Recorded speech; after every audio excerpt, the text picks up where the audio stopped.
gap near the border to the mountains of Great Donegal, where smugglers are two for a penny, and smuggling's a natural thing, and nobody gives a 3 halfpence for Ireland or God save the King. Now here's a fine story we tell you, a lesson to all it should prove. It's about a young man called McDaid who married a young girl for love. Now most of us heard it was pleasure, and some of us thought it was grand.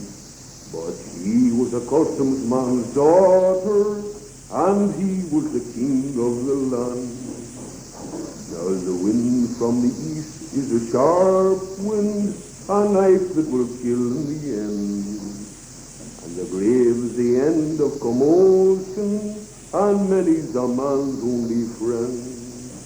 But the bite of the wind is a mild thing to the dark, bitter bite of betrayal. So sit yourselves there and be quiet and listen a while to our tale.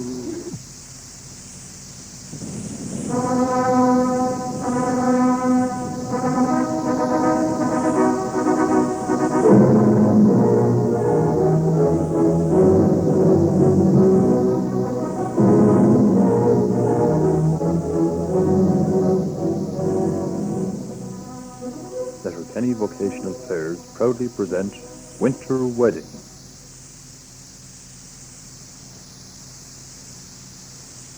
Snow and still more snow. Not a thing stirs on the ice-bound roads. The black sky hangs low over Barney's Gap, a brooding sky bringing darkness long before night. Coldness is knife-edged like a pain. It is well after Bridget's Day, and Lent just ahead. A hard Lent after a hard winter. Now is the time for roaring fires, and long life in bed, and flu, and red noses. And, if God didn't say it, a trip or two to the tiny graveyard over beyond. The crouching hulk of McDara's tavern is dank and dark against the bitter sky, and in all the white country it looks the most forlorn and wretched of abodes, an outcast in a land of snug cabins and lighted windows. Tiny heartwarming lights are coming up now in odd, tucked-away places, but there is never a gleam from the black hulk. But already our story has started. 2 figures are hurrying down the road toward the brooding tavern, and we must make haste to be there before them. As we enter McDara's tavern, we find that fugitive from responsibility, that come day, go day philosopher JAMESY right in the middle of a long, laborious and somewhat involved statement about the plots and conspiracies of the world at large. Oh, this is good advice, without good, bad or different. Oh no, not him. Another month now and I could have made a right job of this day. Will you get up there, young one, and put a match to the left till I see where am I at all? A hell of a nice time for him to go and get married anyway. He wasn't in that much of a hurry, was he? It's a wonder you wouldn't have the job done long ago. You're at it since before Christmas and paid in advance as well. You have too much old guff on you, so you have to your age, you young lassie. But you wouldn't be on a grave if you hadn't got 10 feet cheek on you. Where your man dad got you from, I don't know. And it's none of your business either. Oh, If you fall down out of that and kill yourself, I'll give you a good scalp on your Ferrari, so I will. take care with you. Now that the light has come up, we can see the tap room of the tavern in all its shabby glory. And for all its shabbiness, it has a sort of glory. And for all its glory, it makes a poor pretense of concealing dust and cobwebs, soot-darkened rafters and careworn walls. All the unkempt trappings of a carefree and reckless ownership. Like to like, owner and owned, the place cannot be otherwise. Despite daylight, which it certainly does not like, and despite the warmer, kindlier fire glow and lamplight, there are always great splashes of shadow about. Beyond the great wide gaping fireplace, under the rickety stairs, below the ramshackle counter. The whole tinge of the place is green, so that all comers, whether honest or indifferent or completely roguish, seem to don this cloak of sinister aspect and move about in the green twilight of the place, knaves willy-nilly in a knavish dance. Just now the green tinge has become less sinister and has flown to the far corners, away from the sudden amber glow of the big old-fashioned oil lamp which hangs from the centre rafter, throwing a great golden pool of light on both ceiling and stone floor. Biddy McGreal is a 15-year-old, thin-faced lassie, freckled and pale under her mass of ginger hair, which is indeed her only glory. She has the sharp sniped nose of the McGreals, which makes her pinched face all the more thin and sharp. The eyes are dark, probably brown, and there is about her more than a hint of the tubercular legacy of the McGreals. JAMESY Finn we have already seen clearly enough in the fire glow. He is a small, almost very small man. He is old. There is grey in his hair. There are lines on his face. He certainly won't see 60 again. There are some who will tell you that he won't likewise see 70. He is thin and wiry. His face is a mass of wrinkles, and his wide mouth, when he grins, brings out so many more that the effect is unbelievable. He is a philosopher, this man, steeped in the sin of laziness, a painter by trade and an idler by instinct, and a firm believer in putting off until tomorrow what doesn't by mortal necessity have to be done today. Life to JAMESY is something that is entirely apart from himself. He looks at it sideways, from half-closed, not quite cynical eyes, head cocked, as if the world and the doings of frail humanity were of no concern of his, really. He lives in the never-disappointed expectation of things happening. Strange and unexpected things like battles, murders, and sudden deaths, and perhaps eventually the end of the world. And in all these things is never alarmed, nor is he surprised, but accepts the worst as it comes, as the natural and expected development of the sins of humanity. Nothing can shake or shock him. Wisdom and patience are his, and an all-embracing sense of humour. He is an answer to all things, and is only ill at ease when work to do or work undone looms about him. Then all men become natural enemies, and the world a place of vast conspiracy. It is in this fabulous mood that we find him now, his shabby hat well back on his grey poll, his jacket and pants, which are really too big for his spare frame, twisted and spiraled about him so that he cannot give anything else but the effect of a wizened, worried scarecrow of more than ordinary respectability. Did you light the fire with the letters, or what? They're there before your eyes if you're not blind. Seeing as McDaid has other things in his mind this day, I'll sort them out and censor them myself. James J. Finn, that's myself.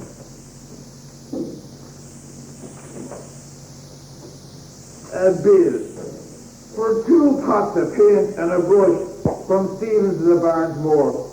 Well, wouldn't you think then people will have more sense? I wish they'd hurry up. Me dad said to be back before dark. Your dad is a decent man. Aye, decent enough for a customsman. But where he got the likes of you and your sister from? A telegram with the hokey. As for McDaid, not you, give me it. You're reaching for a scalp on the log, young one. And don't think I would give you one either. I'm telling McDaid, my sister's who I am. Publish it in the journal if you like.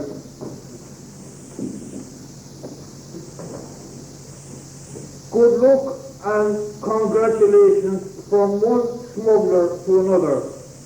T.T. Now, who the hell is T.T.? Sent from Ballabouffet. Ach, Teddy Taylor. Smuggler me, so-and-so. That fella never swung on an authorized wheel over an unapproved road in his life. Suddenly there is a minor disturbance at the door, and the whole tavern seems to blink and shiver as it swings suddenly open, and there is an inrush of icy air. There comes slowly in, seemingly without visible support or method of ambulation, a variety of bundles and battered suitcases in a confused and coloured mass. JAMESY stands in wild amazement, his hand still holding the telegram, as the whole lot seems to deposit itself slowly and laboriously in the middle of the floor. Then it suddenly falls apart, and there emerges from the disintegration a tall girl wearing a berry, and a raincoat with a large woolly scarf around her throat. She gives JAMESY and the room, and finally Biddy a short, keen look, shrugs her shoulders, and then addresses herself to Biddy. There's no name over the door of this place. Ah, we know, miss. It was an oversight, like. Look, it belongs to Mr. McDaid. It does. For a while more, anyway. It's a place all right, O.B. Hurry up. Oh, Lord, I thought I'd never see a fire again. JAMESY's curiosity gets the better of him, and he examines a label on one of the bundles. Barry O'Banion. Donegal, old stroll there from Ballybofey. It's a hokey. And right on his cue he enters, Barry O'Banion himself, but his entrance misses something of a would-be magnificence and flamboyance, because the Barry O'Banion we see, player and playwright, is an old man and a tired one. Fame and a little of fortune have come and long since gone, and the years just past have not been kind. This man's hair is white and falls almost to the line of his shoulders. It curls out in a sudden wisp or two above the collar of his heavy once green coat, which he wears like a cloak. The face is heavily lined, forehead and deep eyes and cheeks and chin, so that the wide mouth seems but a deeper crease in a convocation of creases.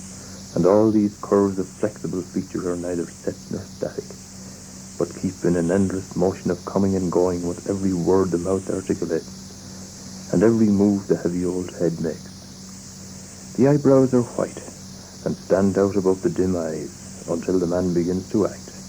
And of course he is forever acting, for the man is his profession, and the profession the man. And then the heavy eyebrows become less heavy, and the eyes speak with their exhilaration, forgetting weariness and heartbreak and past glory that may have only been fancy. He wears a berry that might have been blue once.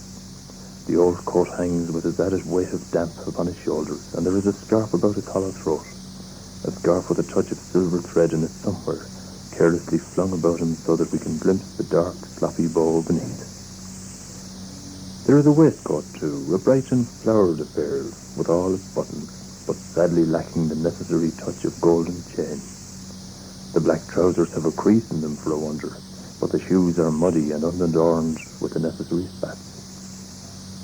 But he has a silver-topped cane. He clutches it in his gnarled hand, for now it is an aid in walking.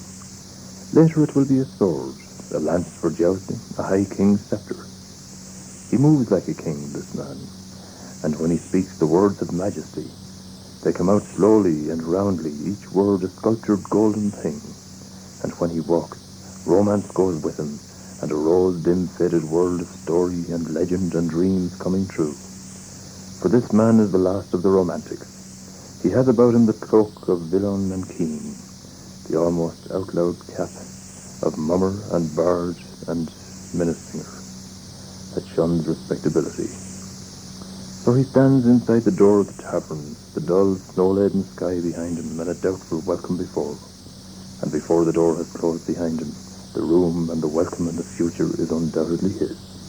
Oh, that's better. Much, much better. You are the proprietor of this fine tavern, I take it. Well, if you do, leave it back quick, because I'm not. If it's Mr. McGarry you're looking for, it's away up in there. Married, me sister. God forgive me. I beg your pardon. I said he'd be back any minute. The notion took him to be married up there. Father McGarry's wee chapel over beyond wasn't good enough for him at all. I see. And what am I to call you, my girl? If it's you need you're looking for, it's BIDDY MCGREAL. Miss McGreal, I want you to draw me up a glass of your best whiskey with the tiniest touch of water. The tiniest touch. That'll cost you, how much will that cost you? 4 shillings and 8 pennies exactly. And put it down in your books, miss, to me personally. Then, at the end of my stay, present it to me, together with a full account of cost of board and lodging for my company and myself, together with the cost of storing properties and effects, etc., etc.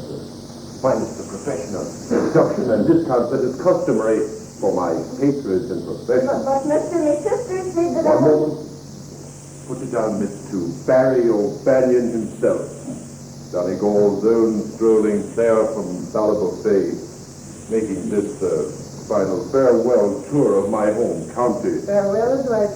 And this lady is my niece, my present leading lady, Miranda O'Shea. Miranda pulls a tattered bill poster from the baggage and fixes it to a jutting tack somewhere on the wall. Yes, there I am. Randy O'Shea. The calling ball, tag of my heart, songs, dances, and recitations. Callboy and odd job woman, whatever's going. Hey kid, pull me out in that student in your attic and put it down in the book. Oh, but let my sister say that. Ah, you and your sister should have been tied together years ago.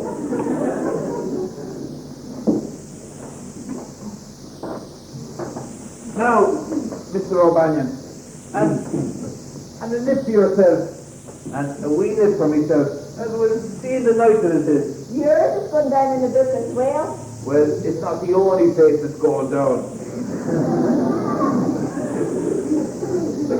Tell me, Mr. O'Banion, did you want to see McDaid on business or just to shake his hand like? It seems as if Mr. McDaid can assist us in the matter of transport for my company and myself, and properties and effects, etc., across the border. Well, now, do you mean to the frontier post in broad daylight, or be moonlight over the Carafada? My season has not been too good. Revenue has been poor. It's the bad weather. One thing after another. You mean moonlight over the Carafada? Oh, well, you've come to the right place, so, and good luck to you. Fortune, sir, has not smiled on us this while past. No, indeed, I would say she has positively frowned. In fact, but I heard some. But I have every hope of recouping myself on this other side. I have here, sir, a play, a special offering to towns of population up to 4,000, both Catholic and Protestant in equal proportion, titled Orange and Green Will Carry the Day. Then for towns of larger Protestant population, the same play, titled The Owl Orange Flute, with text changes here and there, of course. Then for towns predominantly Catholic, the same play again, titled A Nation Once Again, followed by patriotic songs and a laughable sketch. The play was an old standby of my father's, the original Barney O'Banion, of whom you have no doubt heard. He played in it all over Ireland under the title Wrap the Green Flag Round Me, Boys. It must be great stuff. It certainly is. Oh, you play actor, Mister? A play actor, yes, a bit old now and cold, but nevertheless a play actor. One more, would you? Tell me, Mr. O'Banion, do the customsmen know about this stuff? I am lost to understand it. I never had trouble with the authorities before, but a customsman called Hamilton was it?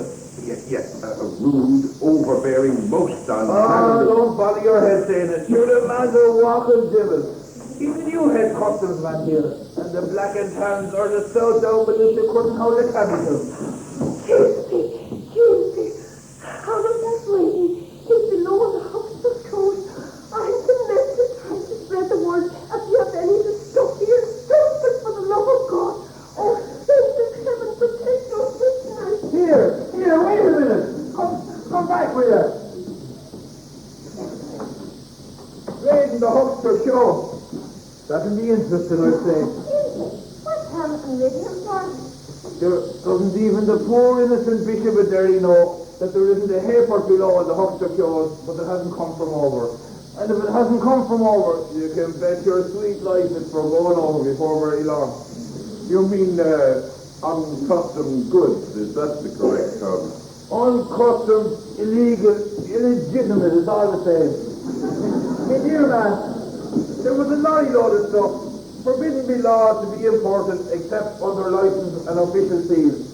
And full 3 times the McDara's old yoke of a lorry was lifted a rainy night in the heel of last month, and dumped in every house, outhouse and maggot house in the parish, and Hamilton's after it.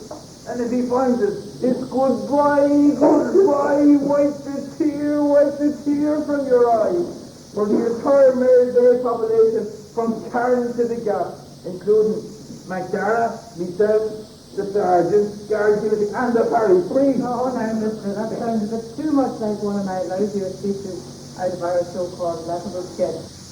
My dear girl, you are now in the McDaid Republic. Stretch it from Barnesmore to the border, and maybe a mile or two beyond. All of it and everything in it's McDaid. Man, woman, and child. Chief industry, smuggling. Chief occupation, drinking. Chief pastime, telling dirty yarns.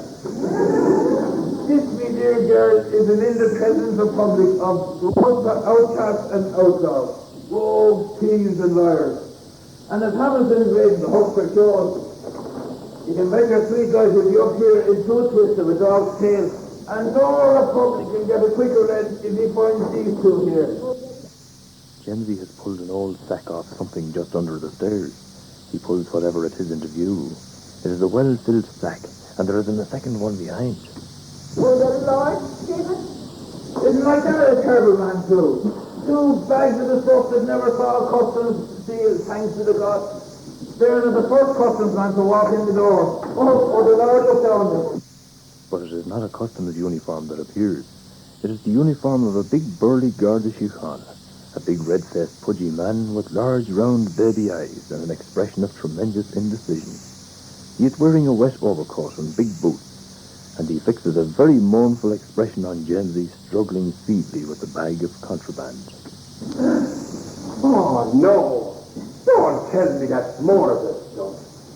Have you gone soft in the head? Dump it, man. Dump it. Out in the ditch anywhere it's hard, but dump it. For my sake, if you don't care about yourself.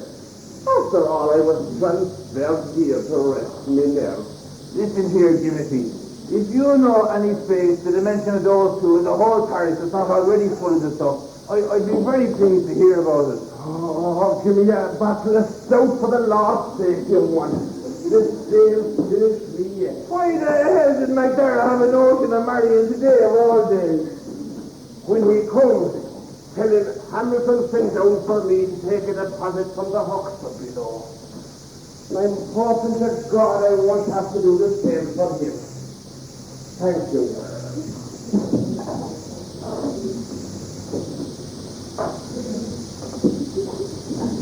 Listen, I'm on time for the course.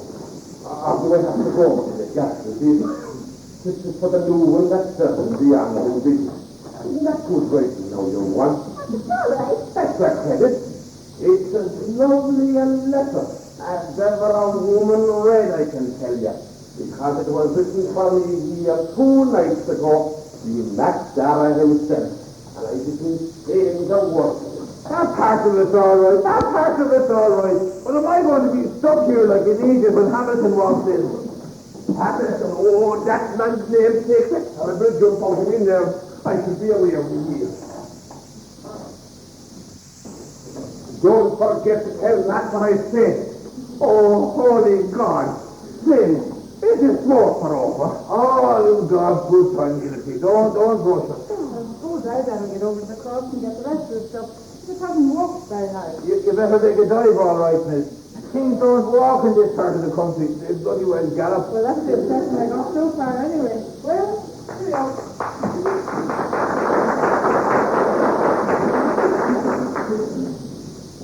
What the heck? Do you know her, Bill? She's the play actress.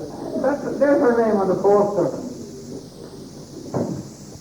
No, I'm no shade. An actress. And a lovely-looking woman, too. And you come into the hall, mister. You come into the hall. The hall? Yes, indeed, we may. A very good suggestion. Thank you, sir. The door swings open once more, and into the room comes a lanky, bony woman, with a long face, long lank hair, dark eyes, and several teeth missing in her wide mouth.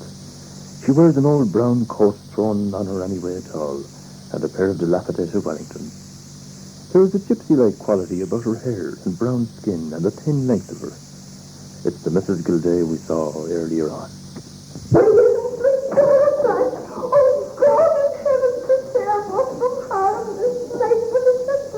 It's all that, Mrs. GILDAY. What wasn't under the sun are you talking about? Didn't I tell you that Hamilton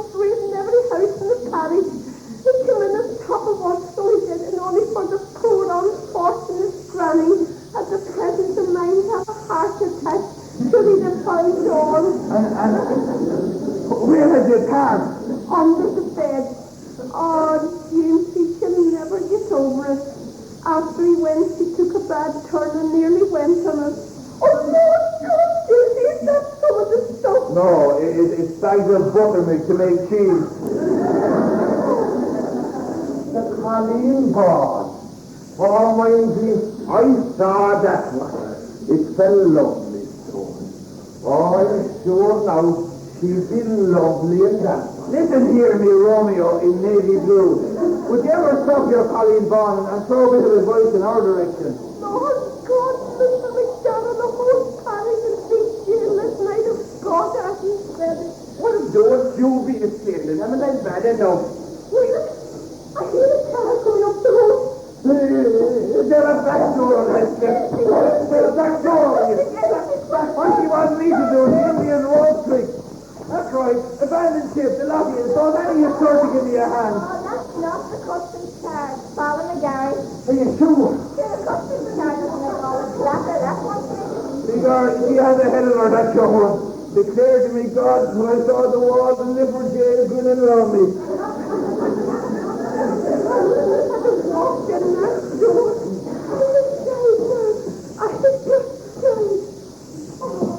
Send them to a quiet place for a spell, and his nerves will settle since the government stops them, and this is where they landed me.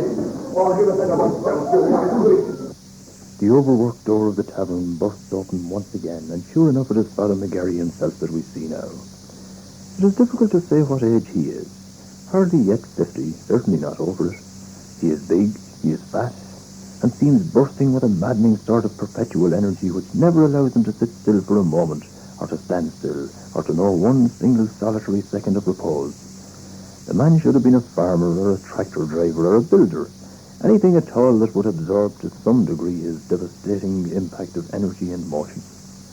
Had he been anything else but a priest, he would have been essentially a jovial man. Now the responsibility of collar and cloth makes him almost a bully. His natural sense of the humour of things turned to a sense of their utter contrariness. He is red-faced with impatience. There is no natural piety in him. He is hardly an educated man. He is neither philosopher nor theologian. He knows nothing really about good or evil, and wouldn't recognise the one or the other should they come his way. His masses are the shortest on record, his confessions the longest, for he knows the confessors too well to allow them off with a mere confession. Indeed, he gets all the gossip and the scandal of the parish in his rickety and anything but private confession box. And his Sunday sermons are certainly the most astounding, being for the most part a long and loud issue of threats to the faithful in general and a chosen unfortunate 2 or 3 in particular. He is a good man. He would not have the remotest idea how to go about committing a mortal sin. He is quite content to look after the meagre spiritual needs of McDara's Republic for the few pennies he gets per Sunday, and the miserable Jews that come tardily into him at irregular times. This man, humble in his way, is the ideal pastor for McDara's Republic. For the sins there are mean sins. There is no magnificent flying in the face of God, and even the great McDara himself admits allegiance to distant Rome, probably because he has never really got down to thinking very much about it. Apart from baptism and burial, from matrimony and the administration of the sacraments, Father McGarry's main job is to keep the entire population of the parish out of jail, and he has never been able to make up his mind for the life of him, whether smuggling over the back, in or out, Sunday or weekday, is in the eyes of God and Rome, venial, mortal, or in any degree a sin. As he bursts open the door and surveys the room in a sort of despairing temper, even though the day is a festive one, his shoes are not polished, his pants have a baggy look about them, and his old and almost rusty overcoat hasn't seen a brush for years and years. Isn't he home yet? Hutton having his name is keeping them on. I left him having the last drink and biddies over an hour ago. Last drinks are always the longest, Father. Longest be damned. They stop at every pub from Derry to the Gap. But you've gone daft, man. What in tarnation did you pull them out this blessed day and hour? McDaid left them there when even a blind man could see them. Father, when love walked in, common sense walked out the door. Reverend Granny. Your granny, as you call her, is always foolish. Here, get that and go to the graveyard quick. There's nothing under McDaid the robber's grave. You know the old hole under the stove? I sure wasn't in myself that made it down in for a couple of boxes of saccharine. Now, why didn't I think of that myself? That you've no head in you at all. And I tell you that many a long day ago. Run them over in my car. Here's the key. Oh, come on, man, come on. That was a terrible job trying to keep the entire parish out of jail this night. Evening to you. Good evening, Reverend Sir. Here, GINNITY. Give me a hand with those bags. Me, Father? Sure, I'm supposed to be down taking a deposit from the Hawks of below. Out of me way, baby.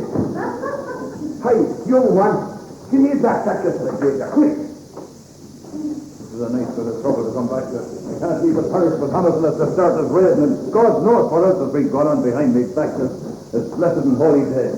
I'll be as quick as you can, please. Come on, hurry. Hamilton the devil and I can't be scared of the rest of you can. Go on, hurry. What's this? It's O'Banion's poster. Colleen Ball. Songs and Ballads. Paul Robertson. What's all this? Reverend Sir, allow me to introduce myself. I am Barry O'Banion. No doubt you have heard of me. Aye, maybe. You're looking for the hall, are you? Well, you can't have it. Sickness or harmless, God knows, but praise are a different matter entirely. Now, you'd be attacking the eternity, and maybe having presents whilst the lassies come out and their pelts on the stage scattering mortal sins all over the parish. Reverend Sir, No, don't ask me for it now, if I couldn't let you have it. Reverend Sir, you wrong me grievously. Look, there is my motto right across my playbill, following the shining example of that prince of actors, my father, the original Barry O'Banion. Good, clean entertainment, bring the children. My little grey home and away. Over the road, well, that's an attack on the third year. Reverend Sir, I think of it how my life if there was an outbreak of heresy or immorality in the parish. There's nobody educated enough in this place to take the right meaning out of them says, pardon me, sir. I wouldn't even trust McDaid here to take the right meaning out. The door bursts open in a business-like fashion, and a tall, angular woman sweeps into the room and starts to remove her ancient hat.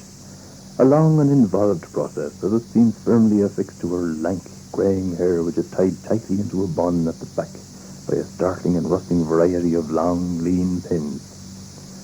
She is tall and spare, but her tallness is all the more tall because she wears long, old-fashioned clothes of various dark and dismal hues, and she carries her height awkwardly, moving, sitting, striding, in sudden, unelegant gusts, conscious of her big-boned frame, raw.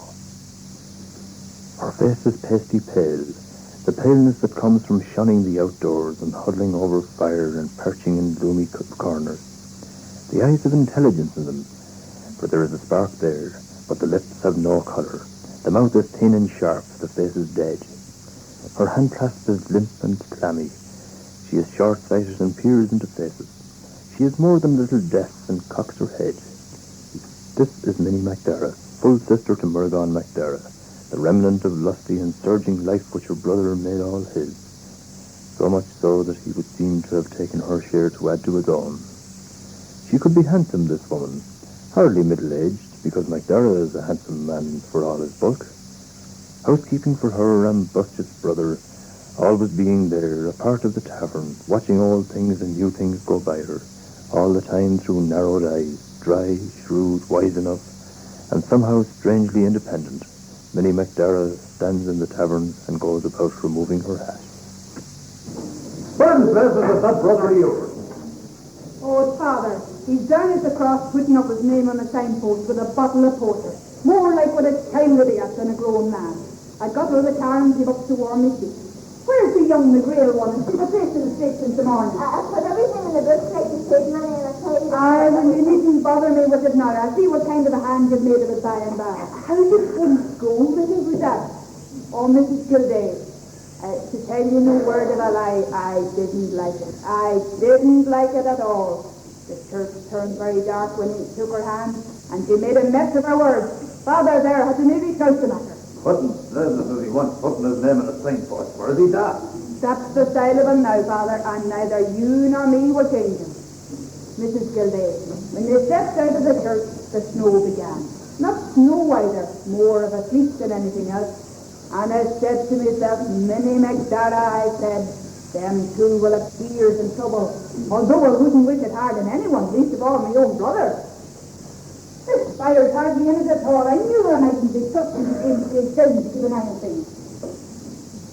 I don't know you at all, mister. What side of the family are you on? My name, madam, is O'Banion, Barry O'Banion. I don't know you, mister. I don't know you at all. He's Mr. O'Banion of play actor, Millie.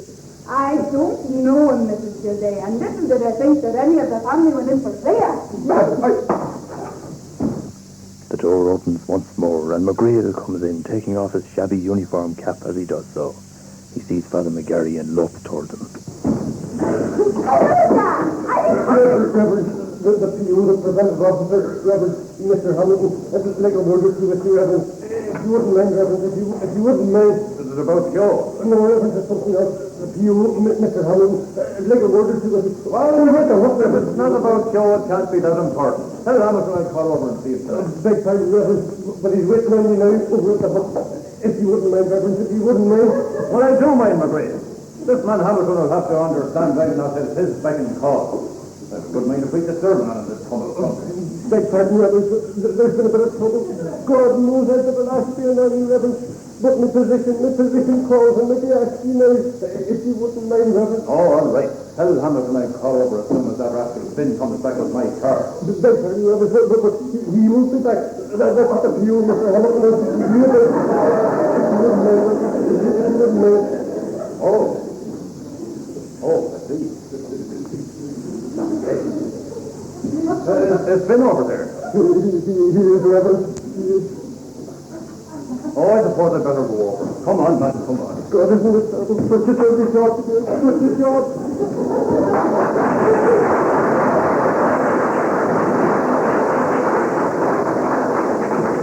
The McDaras are being dared on their own ground, and I don't like it. I don't like it at all. Randy has meantime come back with some extra bundles which he has almost dropped as she all but cannoned into McGrail going out. She puts them on the floor, grateful for the relief. I don't know you, miss. Don't know you at all. Wait till I get an umbrella back and introduce myself. Oh, you must be Rinsey's eldest. You've the brazen face on you your ma has. God be good to her wherever she is. Well, I don't know if we'll be able to keep you. And mind you behave yourself now, do you hear me? There's trouble enough this state for the McDaras without you bringing in more. Listen, this place full of lunatics. That moon-faced yard nearly killed himself and me. Trying to tell me it was a cold evening. But I didn't know that already. And then a man ran over to me and he said, dump that stuff in the district, for goodness sake, for Hamilton's after reading James. I don't know what kind of thing. Oh, poor Jamesy. I never thought I'd see the day that left Jamesy fell. Oh, I'd better not tell the granny about this. She'd never get over it. Oh, she's not the only one. Look, Miss O'Bee and myself here would like to book in for tonight anyway, and it's too late. And then tomorrow maybe we can... I'm really mad. It'll be 10 minutes. That's my sister, McDaid. That's you. Ah, the big man himself. What nice to have a excuse to. I won't. No, don't be that. I was born to us, and they can't tell me. Up he comes in, here we go for better or for worse, and God be with us.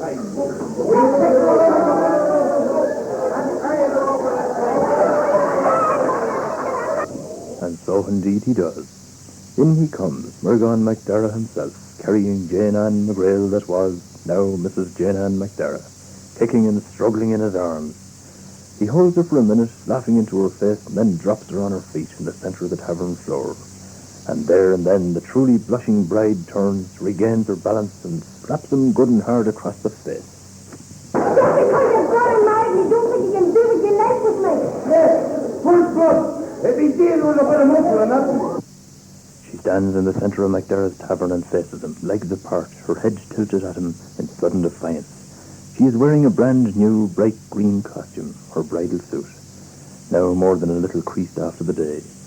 She is not tall, hardly taller than Biddy, and she seems all the smaller and the slimmer beside her burly husband. The hair is out and out black, and is caught behind in a green scarf tied somewhat like a large ribbon. Her forehead is broad and rounded, the eyes set wide apart, cold blue eyes under thin brows. The McGreal snipe nose is there, but in her it is not so pronounced. There is enough flesh in the face, which is as set and as cold as the eyes, no colour in it. But there is a certain firmness about the set of jaw and chin that denotes a will and a way of her own.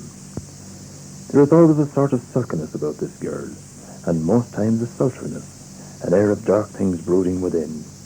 She has a long stride, and she sits with a young and awkward inelegance. Her voice is sharp, for she speaks quickly, and there never fails to be a bite in her every saying. Everything she has ever known has put the bite into her talk, poverty and hardship and ill fortune, a misery of parents and family, a desperation begotten of her intelligence, for she has intelligence, this girl, drives her to stand firmly on her two slim legs and tilt her chin at a world which has never shown a breath of kindness. There is too much of ill will and temper in her face to call her handsome. There is too much a taint of bitterness to allow her to be pretty. Yet there is something there when she is pensive and alone, when she smiles. For McDaid, the attraction may have been the fire in her, the youth, the lips that belied the cold eyes, the idea of conquest. It is hard to say.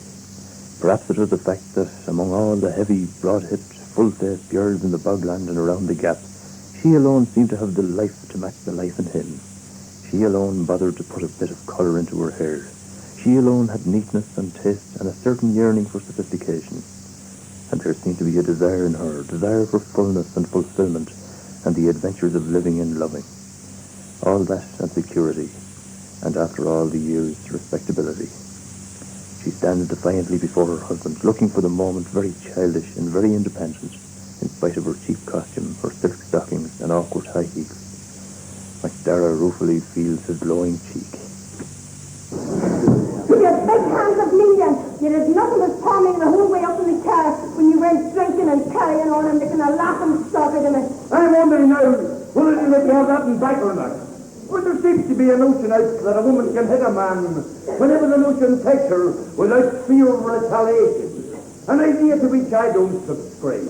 The age of cavalry being gone, as James once observed during the direct excursion.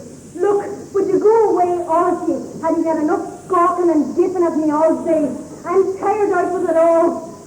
Get your chin up yet a while behind. There's going to be a gathering here tonight. Open house for friends and foe alike, including Jack Hamilton himself, if he cares to come along. Did you know that, Jake? Why the devil did James go there? Hamilton looked at it. Don't be daft, child. There isn't a customsman born could lay a hand in James's friend no more than myself. Listen to me a minute, Mac. It's time for a bit of quiet and decency now after the day. Please, Mac. Be the hokey. I know who you are. You're Barney O'Brien in the actor. Am I correct? Correct, sir. Quite correct. And this lady is one of my company. I would like to introduce you to... How are you, miss? He turned up just the right night. With this other stuff here. Go on and set it on you, the pair of you, and give it a bit of an old play. Go on, I'd have tried the gathering anyway. Mac, listen to me a minute. Of course I will, Jane. Mrs. GILDAY, what happened to all the bonfires that were supposed to be lit for me? What sort of a homecoming is it? When a man is to look in vain for even one fire for his welcoming, let me after giving orders for them too. Where the hell is St. John's anyway? And to after tell you. Hamilton looked at him, and some of the stuff in the priest's car, and the huckster closed with it. Hey, what's it about you? The huckster closed with it, and GILDAY, and look a minute, Mac, please. Just a second or two, Gina Hutton. Be the looks of it, there's a battle on. Started deep and dirty when they back was thrown. Just a second or two now, till I get an idea or two about the weight of the attack. Not indeed that there's anything here as compromising the statement. Anyone would want to make about things in general. Did you hope me where did that pair play you? And for trying to tell you, guilty took him in the car, and Hamilton looked at him, and his reverence as well. War, bad call. Total war, buddy. But all you couldn't slip over and get to your gas like yesterday. Stay we are, Billy. Any sucking he has with Hamilton, let him sit it himself. I'll not let me die get involved, never see it. Now, Mrs. Forevermore, a man McDara. Your name isn't McGreal anymore. You belong to MUIREAGAWN MACDARA now, everybody needs.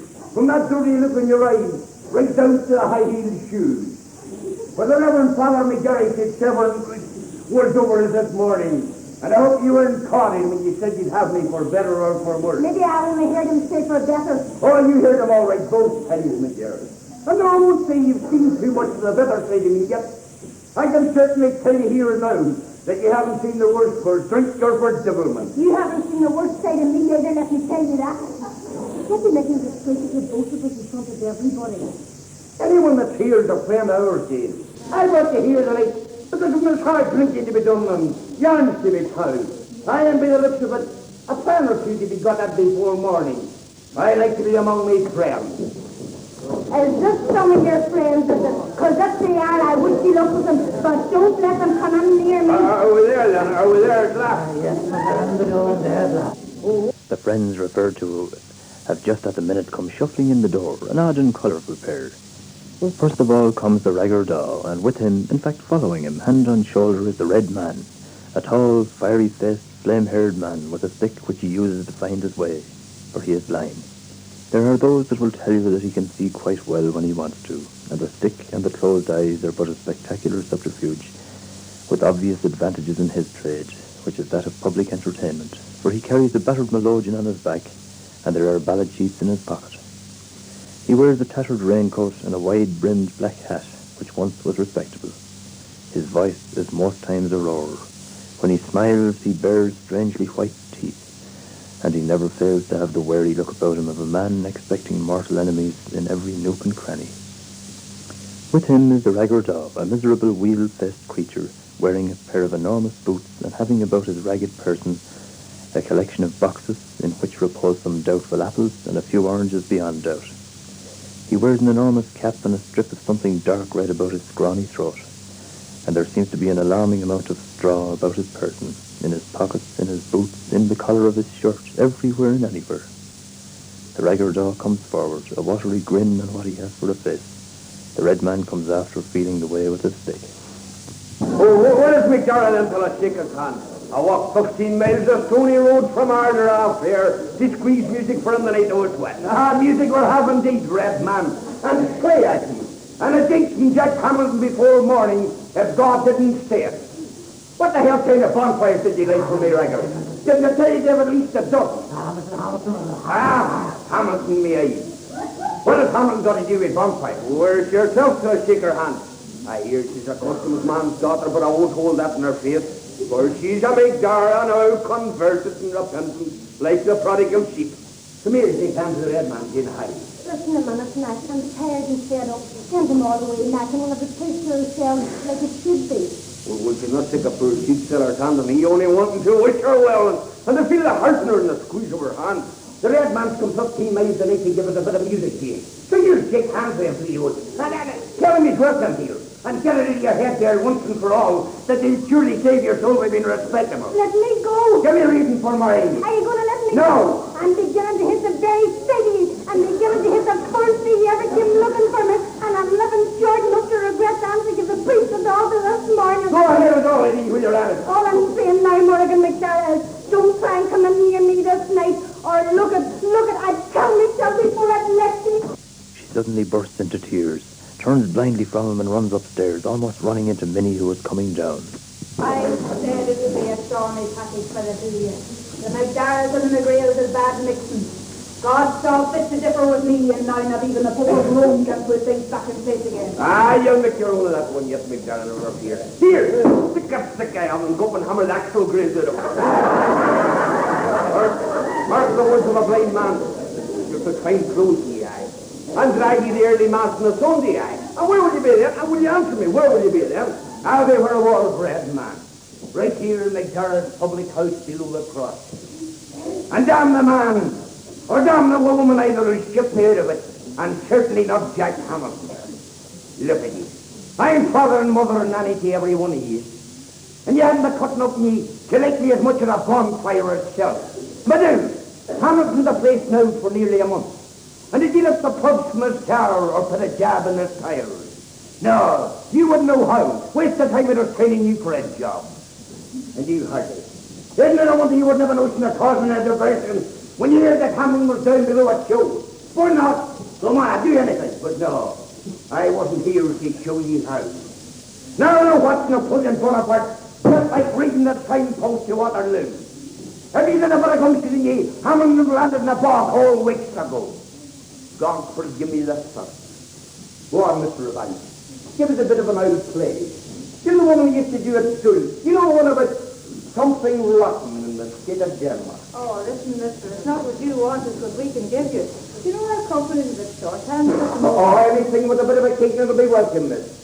Really, Mr. McDaid, we are not at the moment quite prepared. My repertoire Oh, come on, O.B. We'll give him a bit of blind O'Byrne in his own Colin Road. Sounds like a first cousin and a Colleen Paul. You're twins, mister. But no stage, no nights. Oh, well, there's an audience, isn't there? It's a long time since we've seen one of those. Come on, Eddie, come on. Now, Minnie, that's where I think there. That atmosphere's getting a bit strange here. Come on, my red man. A bit of an old song if you have it. Of Hamilton's in the attack. I'm right here waiting for him. McDaid, I'm going to sing you a ballad composed for your wedding night. To a customsman, I'll be the hooky. My wedding must be even more ear-shaking than I thought it was to like a ballad conversation in a year. When you out for the stuff, I was thinking this was not so well right in the journal. Will you let me out of it? Fire away then, we're all ears. There was a man called Hamilton. I thought you said it to me, but wait, hold on then, there's more calling. There was a man called Hamilton, a dirty, stupid customs man. No. Hamilton's not dirty. I never saw him get but he had a collar and tired. And he's not stupid either. But he's a hooky, he's not. Cranky iron and Cabot. I left of him. There was a man called Hamilton, a cranky Cabot customs man. Go on from there, man. Go on. Will you let me out of it? Go on, we're all ears, man. What was that? A cranky Cabot customs man. Go on from there, man. Go on. How can I go with you up with double up? Where do you All right, then I'll compose it myself. Cranky Cabot customs man down, down. All right. And any man will understand the sort of man he was then.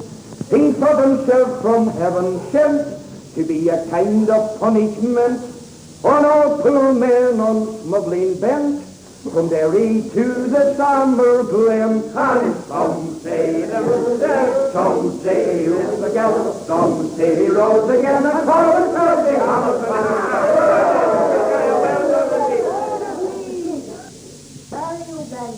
Himself, in person, presents Blind O'Byrne of the Widow Glen and his own Holly the Root.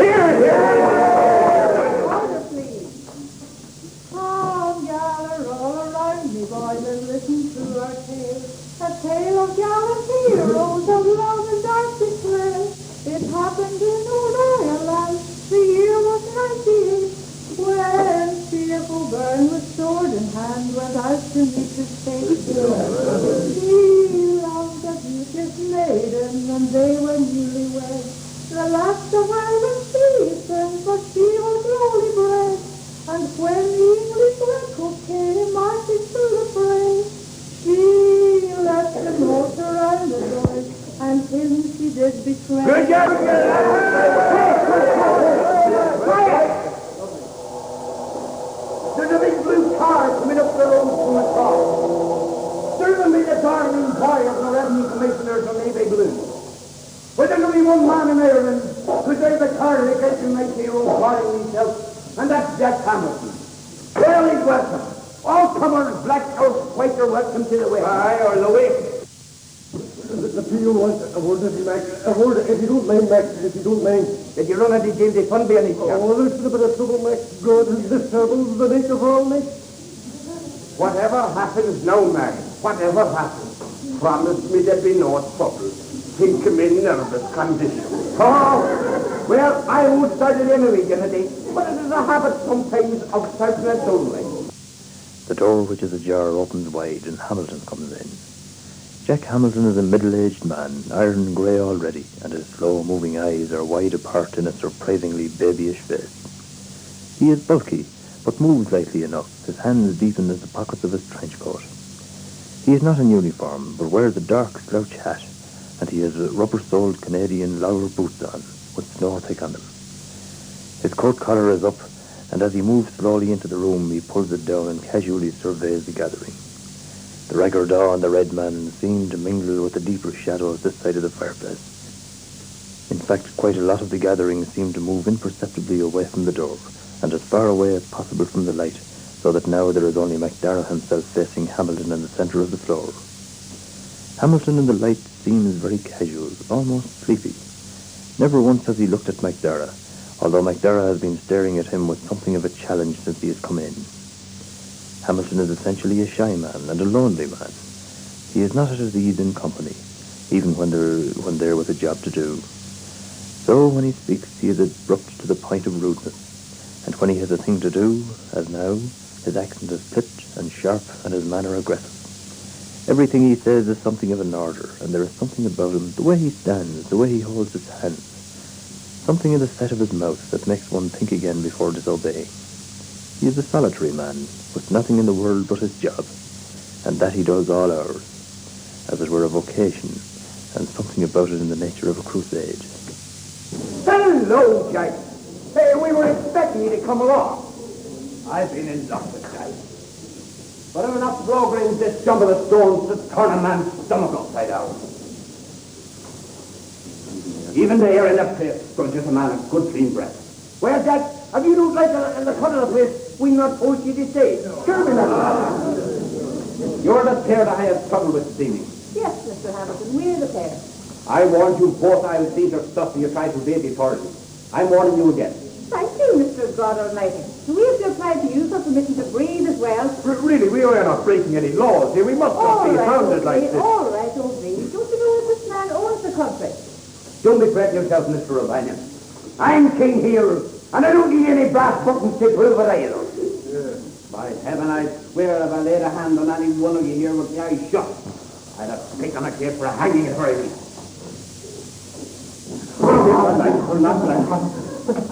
I don't want you this time, Ragger. Who's this with you? My ears again. Good luck. Let me shake your hand, Mr. Hamilton. Make the poor blind man proud to shake your hand. The hand of the finest man in Donegal, even though he's a customsman. Time you're blinded when you're blind drunk. Well, Jack, what is it going to be? Mr. Hamilton's you. Mr. Hamilton is his then. And what will Mr. Hamilton be drinking? Nothing. It's only a matter of form asking you this, but I'm asking you anyhow. Can you lay me down £500 right now? Deposit in lieu. In lieu of what? In lieu of Liver jail. Liver jail? And what's the charge, Mr. Hamilton? Importation and possession of uncustomed goods. Exportation of goods forbidden to be exported except under license. Illegal exportation and importation of lorry. Oh, don't worry. I've got enough to charge you. Good man. I'm sure you're a great consolation to the revenue authority. If you haven't got the £500, put on your coat and come with me. Get out of this house, Hamilton. What are you and me but a cheap jack civil servant with a bit of gold braid in your sleeve? The gold braid means that I'm a commissioned officer of the revenue prevention. And I've got the power enough in my pocket to charge you before the DJ this very night delivery and land you in jail. You can't lay me down £500 to save your skin. Jack, let these people a day to do it. Your nose is stuck enough already, McDaid. Keep it clear of it. For God's sake, Jack, it's my daughter's wedding day. I can't help that. Good. No nature in you at all. None. This job I can't afford it. You'll find out soon enough. All right, GINNITY. Take it. Go on, man. What's this? Oh, Mr. McDaid, for God's sake, have a bit of a guard for me nerves, so I don't give you any trouble. Trouble with me, GINNITY, the best of friends. But you'll soon find out if you just take one step more. Oh, God, isn't this terrible? What's going on? What's all this? Are you making a disgrace of me again tonight? Oh, if you very clearly put it in, Heidi, I'm making it a disgrace of me again. You said maybe after a few years.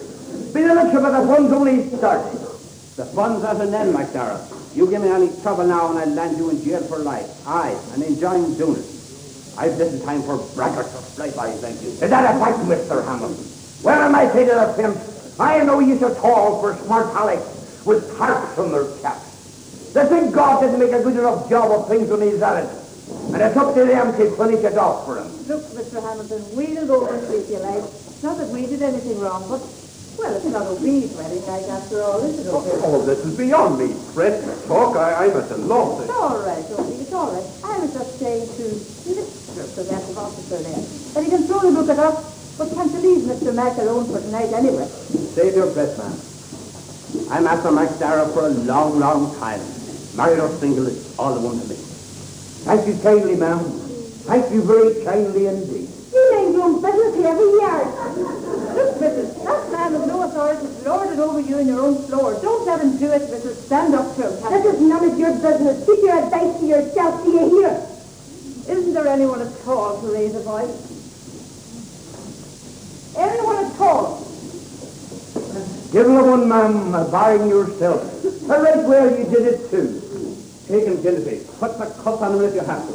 I'm getting fed up with it. Oh, do that fed up. Come and get me yourself, Mr. Hamilton. If you're dancing, causing trouble, and paying our home to the battery, you take care now. I didn't marry a hooligan, so I didn't. You didn't marry a pig either. Mr. Jane, you and Mr. Rowe banging up the stairs now. You too, Jane. Morgan, take care now with you even your wits to the appointed authority. Here's your coat and go along with them and pass no remark. This was bound to happen sooner or later, and you'll do the McDaras nothing but harm by starting ructions now. If you haven't the money to lay down, go on with them. After all, it was your own doing that brought it down to you. One voice for me, and all the rest against. The red man over there said you'd make me respectable, but because you rarely starting. You're the one with all the sense in the family, my father used to say. So I'll be sensible for one like anyway. God forgive me. Don't break up the party, lad. I'll be back before morning. I'm driving you up to Lifford, McDaid, to charge you before the DJ. Better take it back. I reckon with the customsman, and they'll keep me in Lifford tonight. Thank you again, Miss, for the kind words, and keep right on with the play. Oh, God,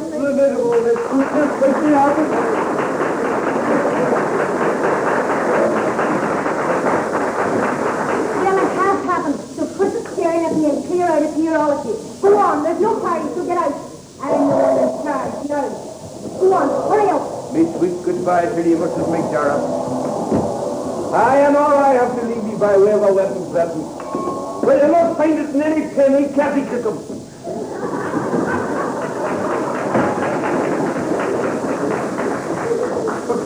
Play, Mr. McDaid. Don't I hear back here what he said? We want to look in here for tonight anyway. I want nothing to do with your head at all. So over the parish you GILDAY.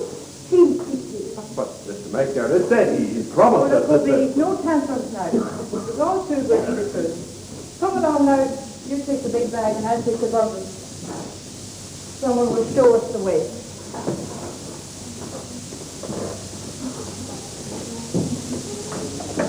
Blow, blow the winter wine, thou art not more unkind than man's ingratitude. Many happy return to the day, Mrs. McDaid.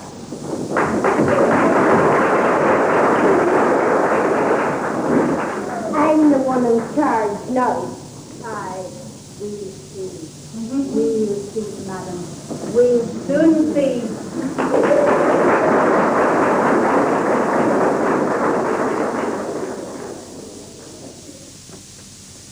The snow still covers the ground, and now comes the hard black frost, sparing nothing, ice binding the white land and daring even the hardy ones out of doors. 6 days have gone by, and the snow has isolated McDara's frost-bound republic, so that no definite word has come there from Lifford town, but the wildest rumours as to the fate of its chieftain.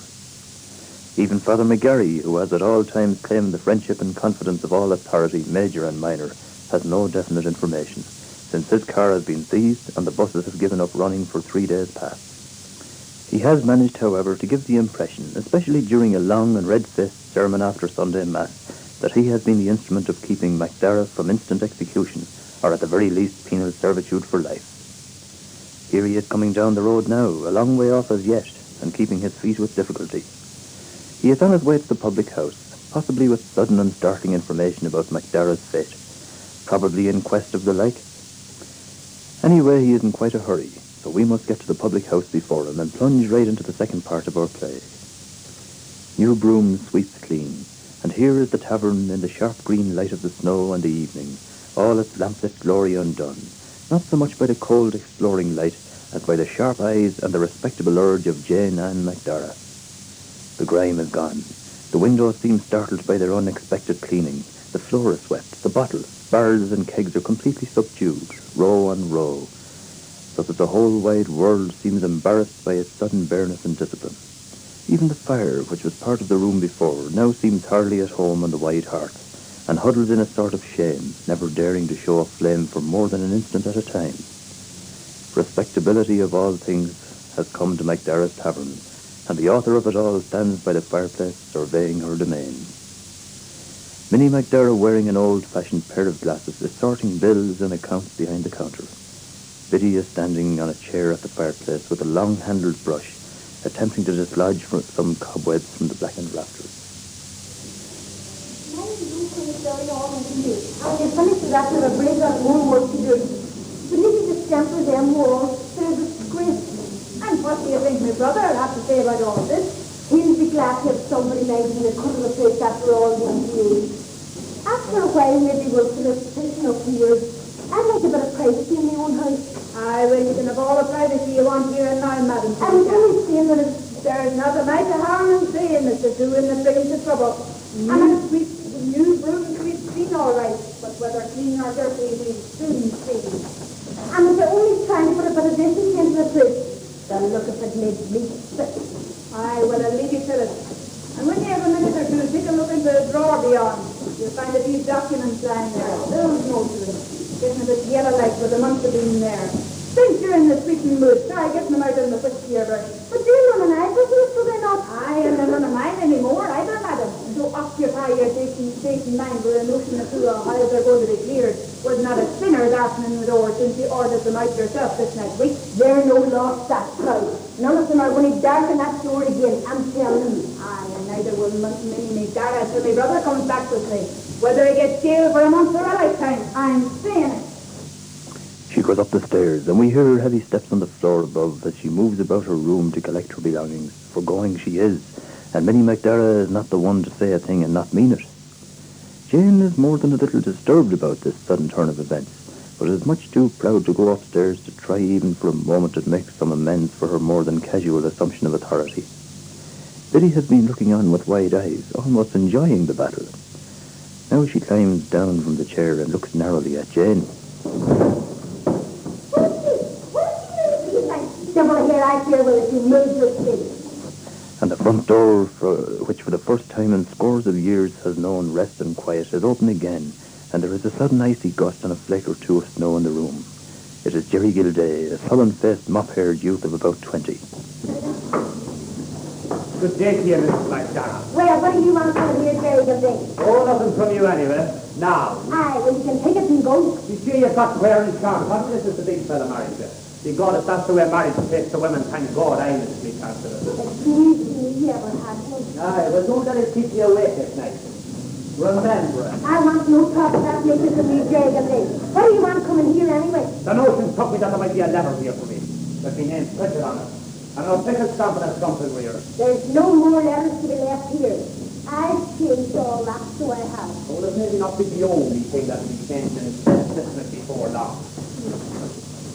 Oh, it's thick still to stand the lake of that weather. The other told us what the leaf in a man with it. Where's the toilet? Just the way dropped the bottom of the glass. How are you looking for today? Divil ahead, Father, divil ahead of the thing. Good day to you, Mrs. McDaid. Where's the coat? Thanks, Mr. But he go on up home now if he wants to. Go on now, I'm coming to here. Go on, here's your best. All right, I'm going. There's many of us. If you're looking for horse power, you must have some more. Well, I have, but I haven't, Jane. I couldn't store at home today with the snow. The post office gang mentioned the wires told me. Father doesn't really. I have a right to know what this first thing, haven't I? I married him. Of course. I was only saving myself the trouble of telling you twice. But I'm getting my car back because Ben the scoundrel swore God forgive him, but he's short-sighted. He thought it was a different car altogether. Let that be. However, Ben is fined 50. The huckster a cool 100. And your husband is fined £2,000. And if you can lay hands on that in the length and breadth of this parish, then you're worth 20 of any of the young girls who are saying McDaid should have married if you didn't spend your eye in him first. It doesn't mean it was looking for him. And the kind of him looking for me. Well, he won't be coming looking for you this year or next. For the moon will be as far easier thing to sail him out with than £2,000 note. And the kind of him looking for me. That's your own note. That's your own. And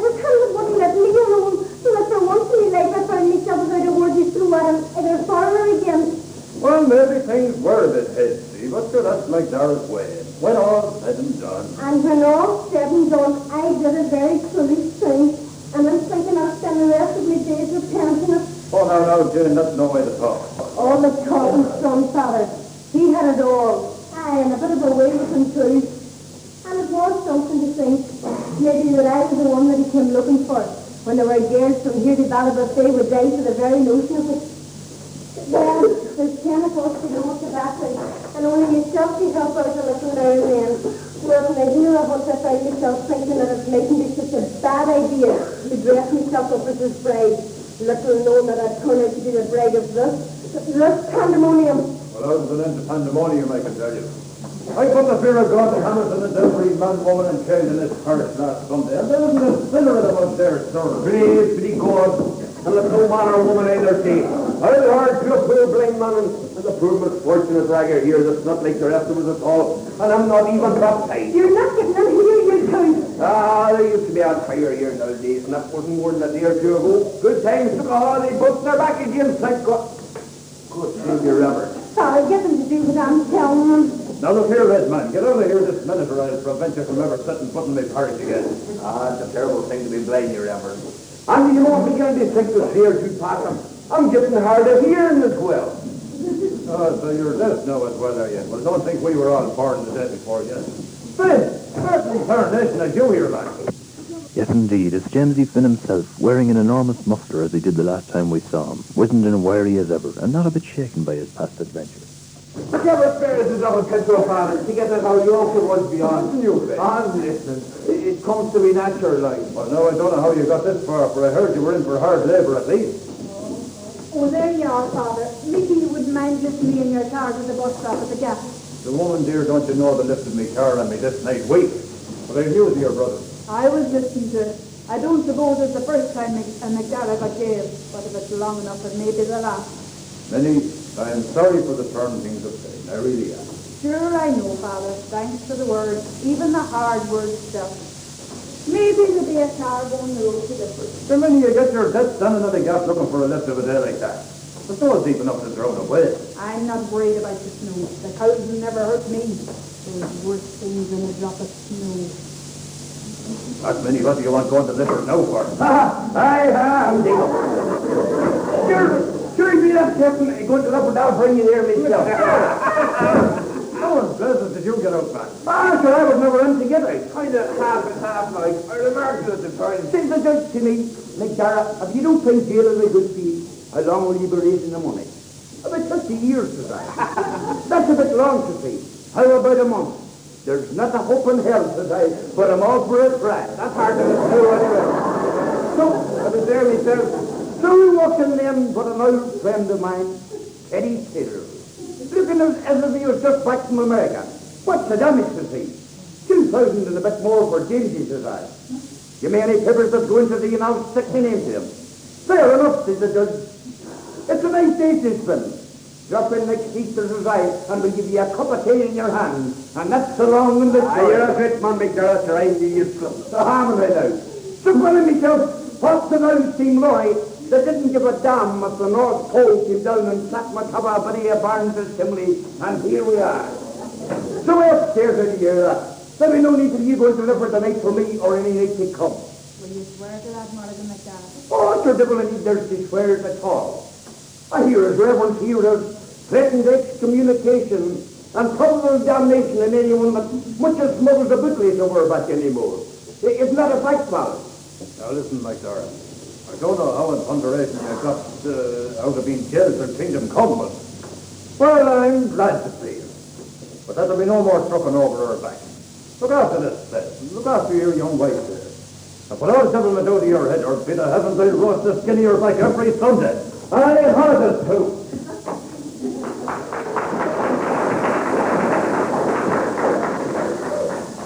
That's a way to welcome back after a journey that'll skin a polar bear. But you know, that's all they say to me, Ginny. You're welcome back.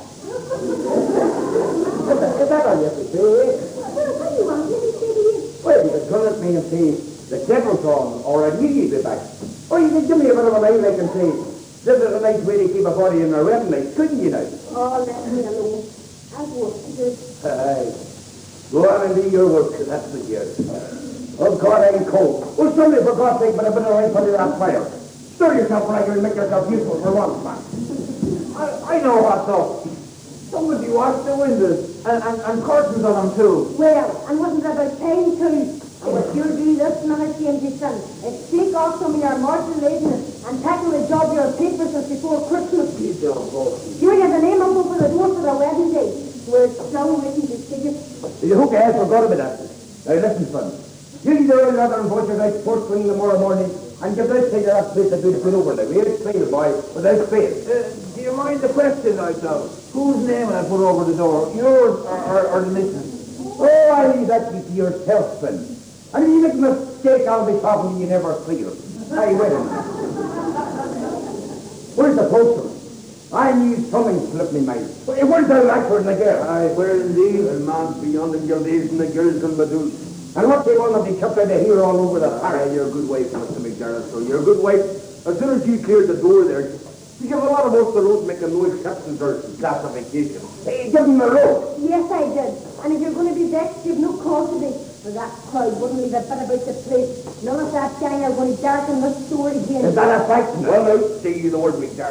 That's just you that we're looking at, none of that wisp of a wife of yours that's too decent to be living at all. Now, I'm going to stand there and let a tramp say things like that about you before you're very seen. And where else would a man tell them if they're to be paid at all? Now, hold on to your tongues a minute. The two were orange since the last time I heard them whine. Now, Red Man, you listen to me, and you cock an ear too funny since you're here. Any word you say now with my wife, you're saying it with me.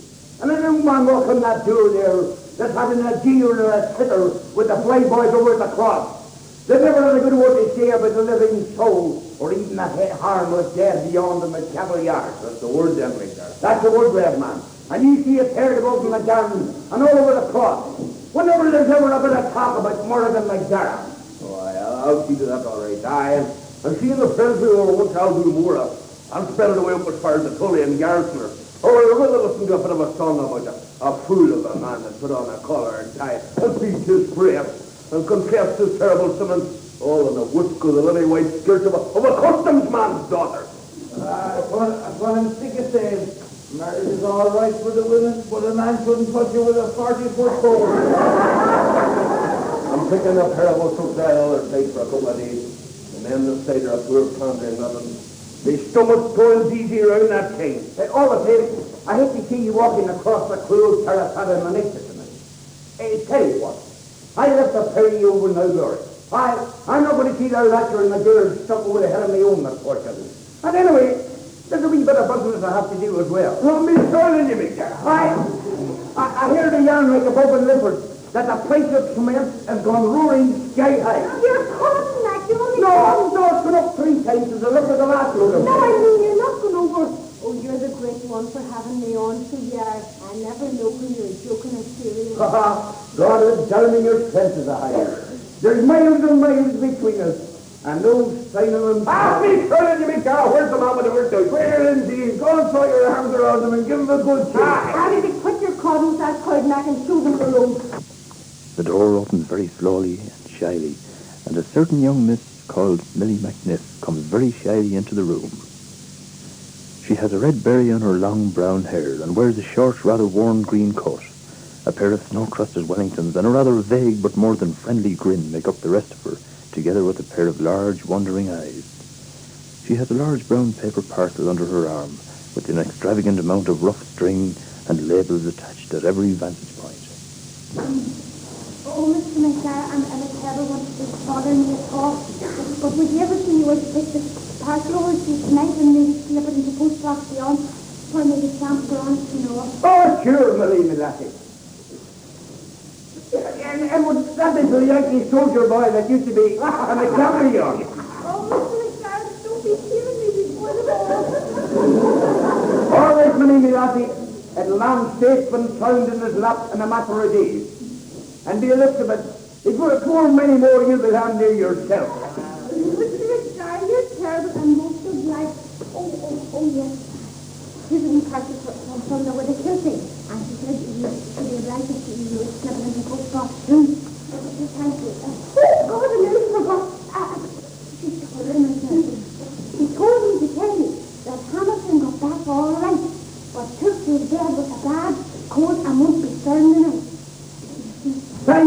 laughing.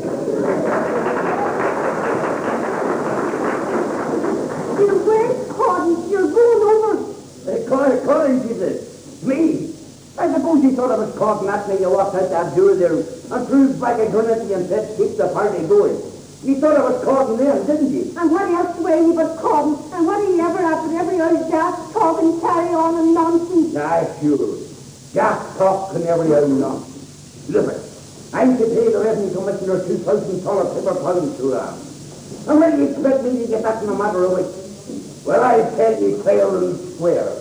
I'm putting on the worms, backings and crosses, aye, and centuries of necessary, the biggest loads of goods and chattels that was ever here seller. Cigarettes, cement, whiskey, aye, every damn thing that can be lifted or stirred under the cover of darkness, in spite of the law, and in face of the appointed authority. Oh, God, and I thought all that was over and done with. Oh, you're daft, and get your room at all. You be sure I'm daft. What the hell do you want me to be? Sane and sober and sensible.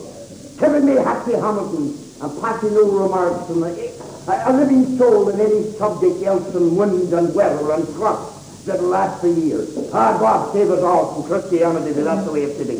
What else will into that are you going? What the hell are you is happening there? I'm just having a go at the letters. There might be an old check or two later on. There's nothing for you there. I give the postman his walking papers to I did. God in heaven. You didn't put out my goat out in the road in that kind of weather, did you? She did all that, McDaid, but the poor man knew the times were strange, and so with the tyrannies I handed over his duty to me. I want no trouble with the post office card as well as with the customs. There'll be no more letters left here. Is that a fact, Ned? Well, here's the last one to them, so. And tell McDaid, says poor old McGurk, that I didn't forget to do right by him for fond memory's sake, and would he keep a special eye to see in the one on the top with the heart and the faulty laws on it. Addressed to a Mr. Jerry GILDAY. Give me that. Thanks be the Lord Hardy. The Revenue Commissioner. That's plenty of money. Look through the wee wonder there in your face. They should be more careful sending out private documents like this. Pay to G. GILDAY, the Battery Cottages, the sum of £2, 11 shillings and 10 pence. Award on goods forfeited to revenue, and for information laden to seizure. And for information laden to seizure. Say the word McDaid and never eaten another but the bread. Now you see the advantage of having a post office. Unofficial and all, is it? So Jerry GILDAY sang a little song. Redman and Ragger, over you go and bring him over here, feet first to me if they carry him. I've got a sentence on him tonight. That'll keep him quiet for a while to come, I'm telling you. Why wouldn't you, McDaid? Judge and jury, you are. I'm cut to be king. Come on. GILDAY, you go now and tell the old play actor and the girls that they're to come over here and do that old bit of a play. And that I'll let them and their stuff over. And GILDAY, spread the word that McDaid back, safe and sound, and wondering what happened to the hood he left behind. Aye, maybe he died of the cow like John Brown's old motor car.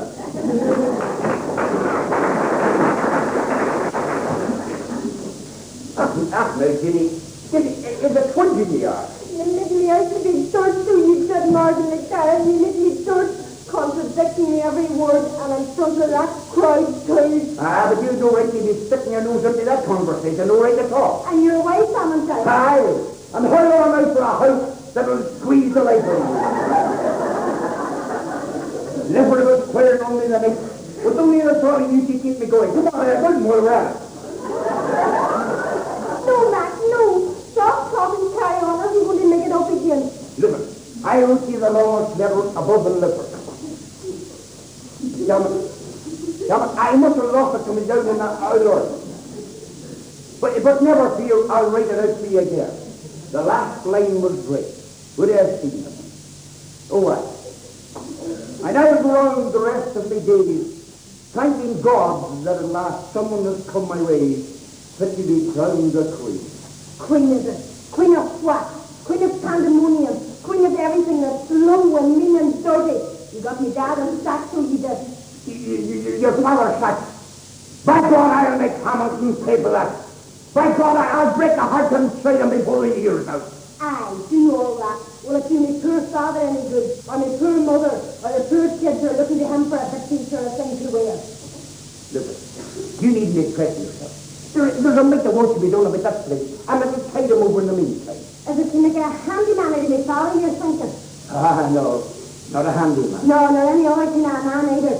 You lost him his job, so he didn't carry on. You want to make it a split of them altogether. Listen, is there anything I can do, say, that'll make us anything more than we ever were? When I've been over the all of the day or night to the Barney Lane for a crack with you, or a walk with you, or any other excuse at all to bid you that time of day or night. Don't be going around saying I ever asked you to. No, Gina, how you? And it's all the time myself going there, rain or dry. Changeable you were too. One time glad and smiling, and one time never worded. And once or twice maybe sending down word with a young one that you weren't dead. Oh, what's the use of talking about it now? Ah, devil no use in the words. Except you wonder in that sort of confusing way. Why did he say yes to the holy priest that morning above in the chapel in there? I did say it. Isn't that enough for you? Aye, in sickness or in health, in trouble or in tribulation. And when trouble what can be told, only a stranger spoke up for me. That one on our play acting. I've been through her in the door. Aye, indeed.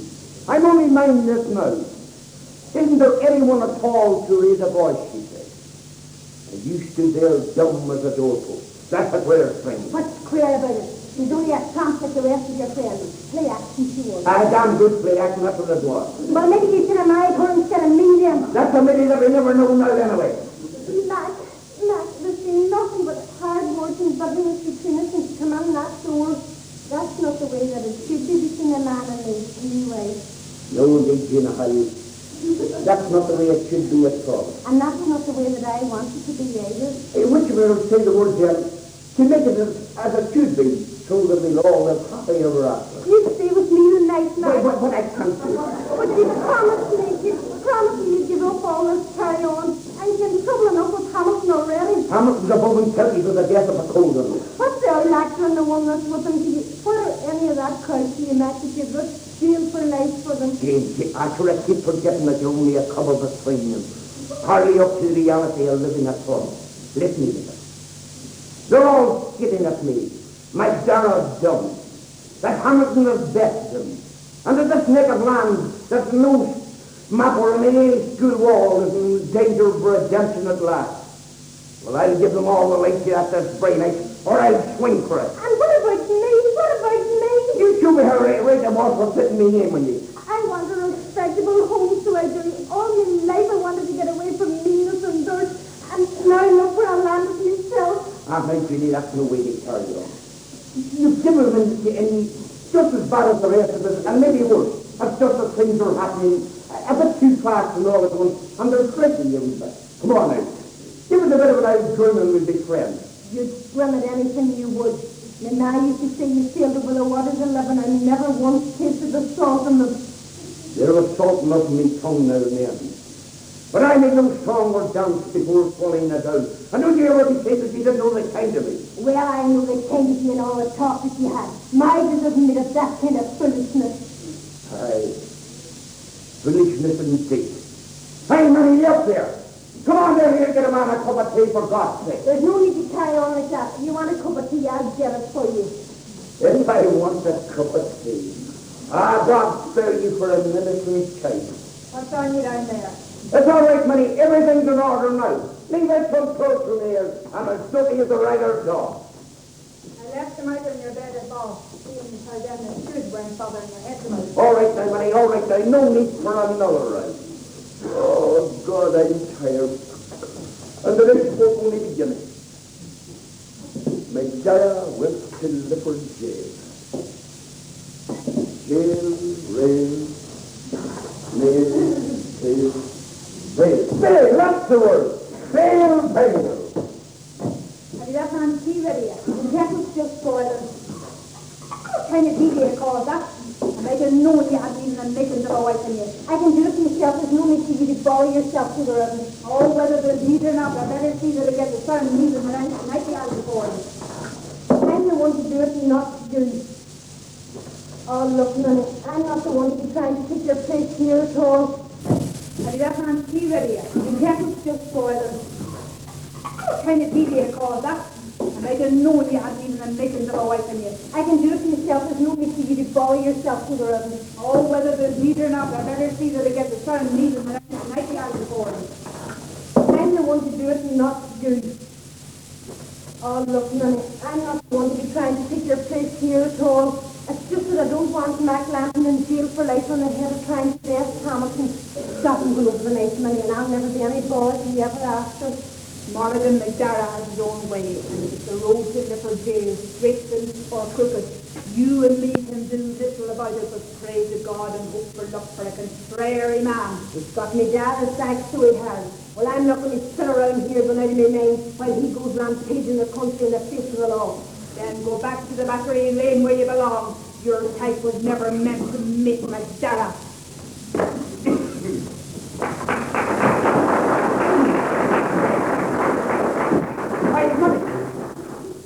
She's gone. I did it. Can you think of a good rhyme for jail? McDaid went to Lifford jail. They let him out again on bail, and I'm stuck there. If you can think of it, give me a shout. Come back here, Morgan McDaid. I'm not half finished when you come down here. Is he busy? Yes, he is. We both are. Maybe he'd be able to spare me a wee minute. But I can get a bit of chat. It's a letter I want with him. I'm at the time to tell you we're up to your eyes. It'll only take a minute. Should the actress wants to be going over tonight, and if she doesn't get to know me feelings now, will I ever get a chance to give? So you know that he's going to run another lorry over? So the whole country knows me now, Sam Hamilton. And I hope to God he doesn't damage no lorry, but it's supposed to be in the custody. Do you mind me asking you, what are you wearing that uniform for? Look, man, I'm in a terrible hurry. This one will be gone in an hour's time, and I'll be thinking still and worse than ever I was. You're a guard. You're supposed to stop all this racketing and smuggling. I'm asking you now to do your duty and stop the lorry going over the night. Who? Me? And you're deaf. If you don't, I'll send over to the inspector at Barney. Sure, doesn't he only have to know it? God damn. Listen, I got the lines to make ballad. McDaid went to Lifford jail, they let him out again on bail. £2,000 that never failed to save him from forward, so that's not bad. Listen, dear, don't you be fretting yourself about your dad. I'll get him as good a job as ever had with Penny Taylor above in Donegal Town. That's one job he'd never take. Penny Taylor's the biggest racketeer this side of Derry. Worse even than yourself.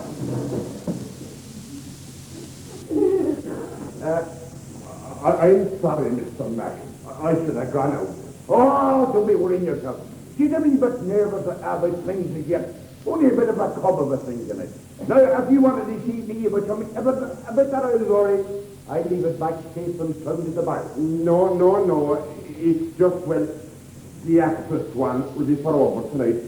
And I was wondering now, if you had a minute, a bit of a letter. The actress one. You're setting your sails in a high one, GINNITY. You're a queer boy, too. She'd be a great one for a man to have at home. There's fair spirit in that one. Sure didn't see that boy Hamilton to his very nose. She didn't need it. Sit right down there and I'll give it out to you and you can write it down yourself. Good plan. Wait, now, till I get myself set. Let me sing this. Dear Admirable Madam. No, damn it, don't write that. Just say, Dear Madam. Aye, that's it. You have come only lately among us here, and this uncultured... No, damn it, don't write that either. Just say, this little cultured place, for admiration of the talent such as yours is but crudely expressed by stares and rudeness. And in my own case, by this ill-constructed, that's a lie, but the matter.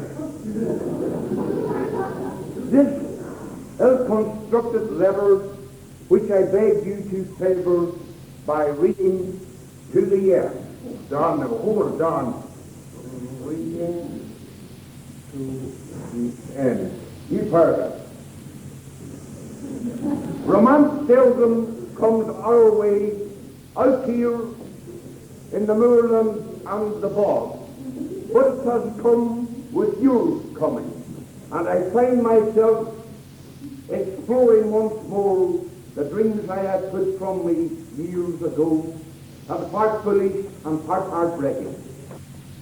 Jane comes downstairs and collects an apron and a duster from the little room under the stairs. McDaid never takes his eyes off her, and there comes an intensity into the dictation. We cannot help falling in love. Wait a minute now, not so fast. Years and years. Jane collects her things and goes back up the stairs. McDaid follows her with his eyes. Oh no, we cannot help falling in love. Now, what was that now? What? Oh, I say, the right thought has come to me that you may find a minute to think of me, or even bid me more than just good day when next we meet. Go on, man, go on. Don't stop now. It's lonely. For it could be that I am the one to lead you to happiness and contentment. For what else is there to seek under the sun? May I come in? Any day, and every day with some change, and life as well. We heard rumours that tonight's performance is still on. Oh, indeed it is. As I say in the papers, by popular demand. Over the way, do you pair know each other? Oh, yes, we've met more or less. Hello, goodbye. I've been good dear, man. I should see what the duties of the barrack. I used to... All you need not know the way of closing that thing is. Not no matter a minute till it's sorry. Another time, maybe. Hold on a minute. Just say, I must take a boy with a salary rising by annual increment, with a pension and various allowances for marriage, sickness, children, and undertakers' insurance.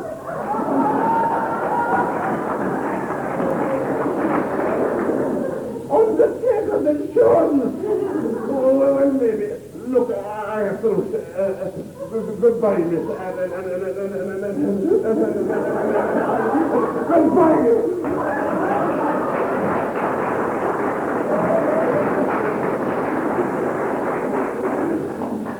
Your man's about to go, don't you mean? Yes, poor Mrs. Gilday nearly the blessed asking about obeying myself. Was I married to him, or his daughter, or what? With a nasty emphasis on the what?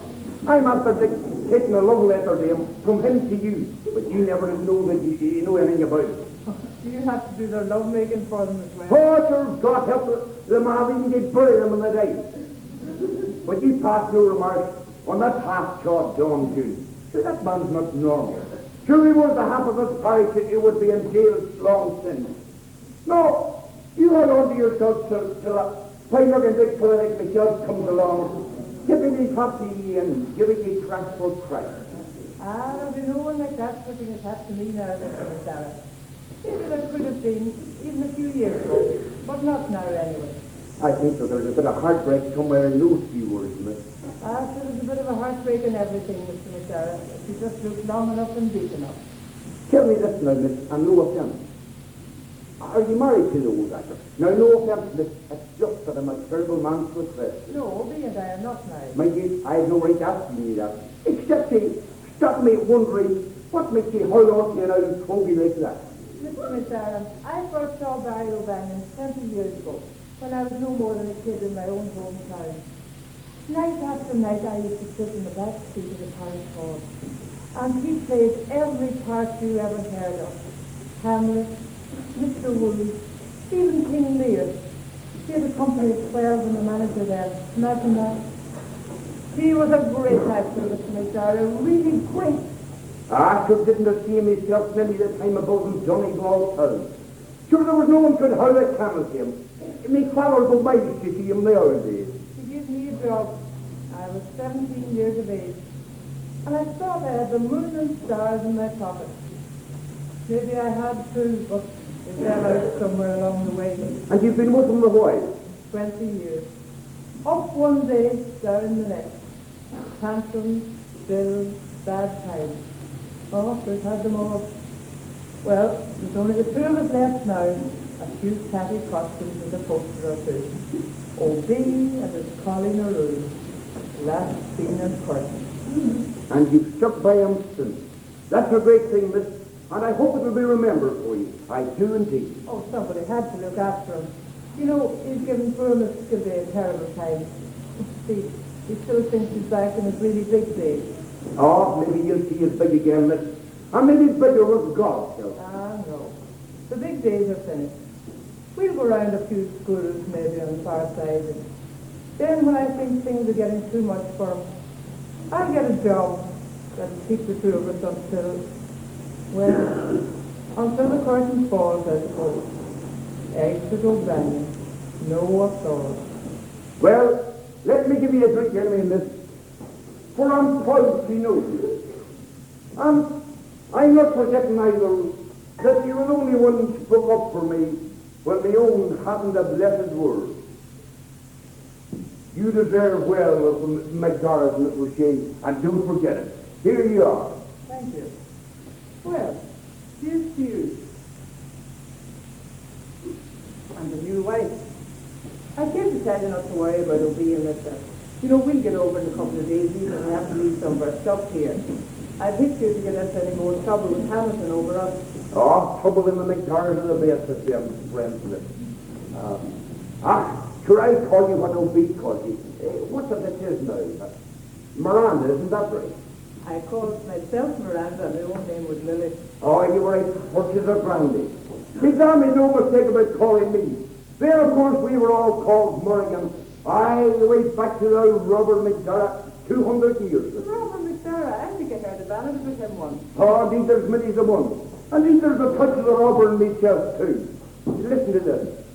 Bold Morrigan McGarra boy, the robber, he was known throughout the length of Donegal and far beyond her own. He robbed the English master boys of riches and of gold, and he robbed them of their wives as well, or so we have been told. The redcoat came to capture them, the roadside action days, but not a man in Donegal McDara would betray. He was... No, miss. That's not a good song for the next settlement. Talk of betrayal, darkness into my mind. Yeah, I heard about that. Mrs. Gilday's young lad, you say. I'm king of this town, man. Just like my father before me. I went back to those cheating McDara in the days of McLaughlin and Edith. There was never talk of betrayal until this very night. I think you should stay at home tonight, Mr. McDara. I'm surprised that you threw in advice the like of that at me after defying Hamilton to his face. Oh, I defy more than Hamilton, Mr. McDara. But it's just that I've remembered another verse of that ballad we sang. It's like the one I sang the other night about Stable Burn. Hey, which one was that, miss? Oh, I think I better get Come on, sing it again, please. Sing it. She loved the beauteous maiden, and they were newly wed. The last of Ireland seasoned, and she was lowly bred. But when the English redcoat came, and marching through the fray. Go on, the last thing. I think your wife wants a word to give us McDara. I want more than a word. And with you two as well. I won't have you or any other tramps in this house anymore. The lorry's not going over tonight or any other night. But clear off and be out at the gypsy yard. That's nice manners in front of a stranger. Miss O'Shea, you go and collect your things and be back here with Mr. O'Brien to do that old bit of play. And then it's over, and I've done a bit of business that won't take me more than a minute or two. I'll lift you and your stuff over the Carapata to wherever it fits the ferry. And no man or no woman either will say me nay. I will, and you'll listen to me too. Off you go, Mr. Shea, the crowd will hear any minute. There'll be no crowd and no play, do you hear? Pass no remarks, Mr. Take me back. Matt! Well, we'll do the play anyway, Mr. McDara. I suppose Hamilton can hardly object to the play. it always come to end? Answer me. Where is it all come to end? When I get back from over the night, I'll talk to you, Mrs. McDaid. And if I don't make me own heel then, you can take yourself back to the battery lane and stay there, Mrs. McDaid, until shame or sense maybe make you crawl back again. I'm not called to you or anyone else, do you hear? Hello, Jimmy. There's great talk of a play being on. And Mrs. Madhu sent me over for this parcel to my dad to go in the lorry with him.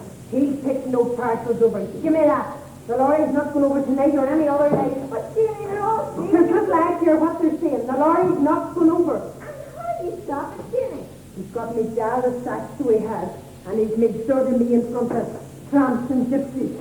And he's made up to a stranger before me very face. Oh, there's been nothing but trouble since he got married to him, Jimmy. Man's crying and carrying on below. It's terrible, so it is. Where's Dad? He went over to Father McGarry to see if he'd go to the authorities in Dublin for him. Or maybe write a letter. That's McDara's doing. That's all his doing. Well, I'm not going to see me dad be the beggar of so I'm not. And I'm not going to stand to be made a laughing stock of through the whole country.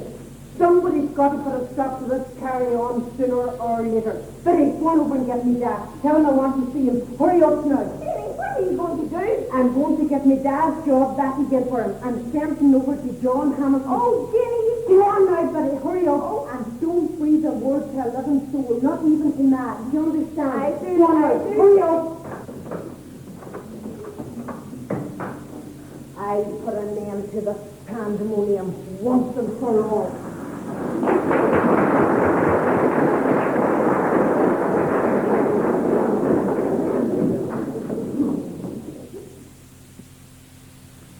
Later that evening, the big tavern is really alive, with firelight and lampglow, with colour and movement, and humanity with it would seem all the varied specimens of mortality that live and have their being in McDara's republic. The greenish tinge of earlier scenes is absent, and instead the light falls soft and golden from 3 oil lanterns, the central one and the largest, having now in its round pool the figures of Barry O'Banion himself and his leading lady, Randy O'Shea. O'Banion seems older now. He seems more stooped, and he seems somehow to have shed forever the great cloak that was his when last we saw him, the invisible cloak of swash and swagger that was not merely his old draped coat or the tattered brown thing he wears now. His present costume consists of old broken riding boots, tight-fitting breeches that once were white, a green jacket with a tarnished fold or two of lace about the throat, and about him the tattered brown cloak. He holds a tri-cornered hat across his knees, and when he stirs we can glimpse the green cockade on its brim. Randy needs a second glance for full recognition, for she is dressed in an unexpected outfit consisting of a great cap, which has gathered up the rich brown of her hair, and a tattered green cloak is about her. Gathered about this centre circle of light, for all the world like a miniature arena in a tiny amphitheatre, is seemingly the entire population, male and female, of the district. JAMESY Finn is there, and sprawling across the countertop in an almost horizontal position is McDaid himself. Jane is on the stairs, just outside the rim of light, and a sudden gleam there means the golden-haired Biddy is crouching somewhere beside her.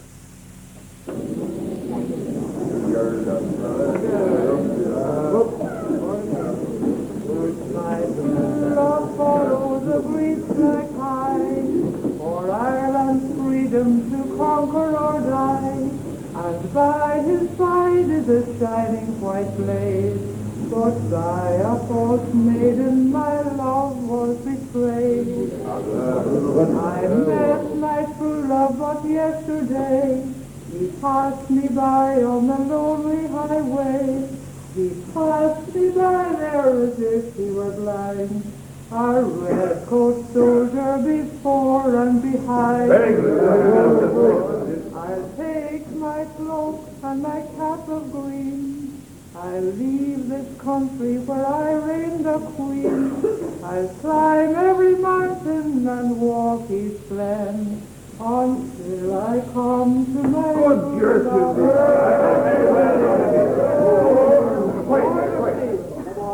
The echo burn and his own calling a rude. Final scene. Come on,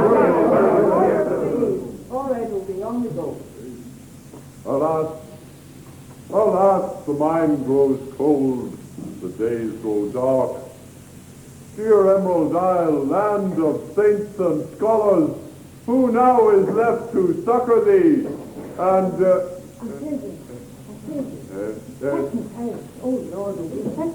Saxon tyrant, Shut up over there. Don't mind Mr. O'Banion. Sure, you don't mind the ending. 'Tis no great harm. Sure, what we saw was great stuff. No, please, we will go on. I think I have it now. Ladies and gentlemen, I am deeply sorry that my memory should let me down like this. It has never happened to me before, never. But please continue. Quiet. Go on. You are the old Byrne, are you not? Sir, you are the O'Byrne, are you not? The gallant chief of the great clan O'Byrne. I was the old Byrne.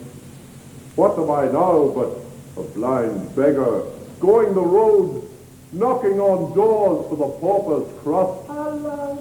Alas, great Sir O'Byrne, scourge of the hated Satana, a blind beggar wandering the roads of the Emerald Isle. Well, that's nothing to be skipping on back into town. Quiet there, please. Give my chance. Shut up! I was all that. The scourge of the Satana, the vengeance of the Wicklow Glens. Ah, Kathleen Mavournin, how I strive! When the crew of Saxons saw my gallant band in their jacket streams and heard the shouts of Bogabala, their coward ranks broke and fled. Their only way to fight was by dire treachery and Judas gold. Alas, and they talk of a woman's wrath as well. Aye, the dark-haired Colleen Maroon, the only woman to win my heart, the heart of Fiaco Byrne, and he betrayed me. Woe is me this night. Ah, me poor fella. You went to no fun, I warned you. If she should come back, Wait there. if your Colleen Maroon should come back to you, what would you say or do? True love can only forgive even the dark sin of betrayal. Forgive me then, great Sir O'Byrne, for I am your Colleen Maroon, come to assist you, and to tell you that I never betrayed you, but another, whose name shall never pass these lips until I die. Do not mock me. Let me feel your hand. More, you shall feel my kiss.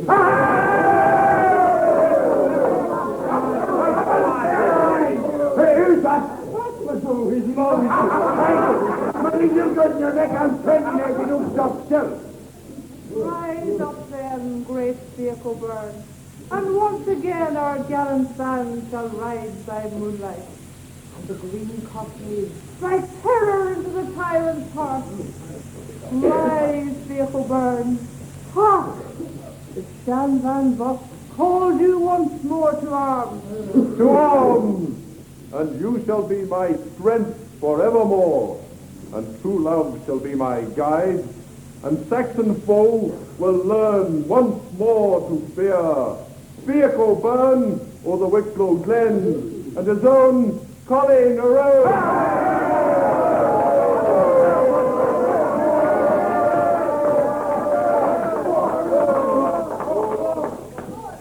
My friends, my very good friends, on behalf of myself and my company here, I thank you.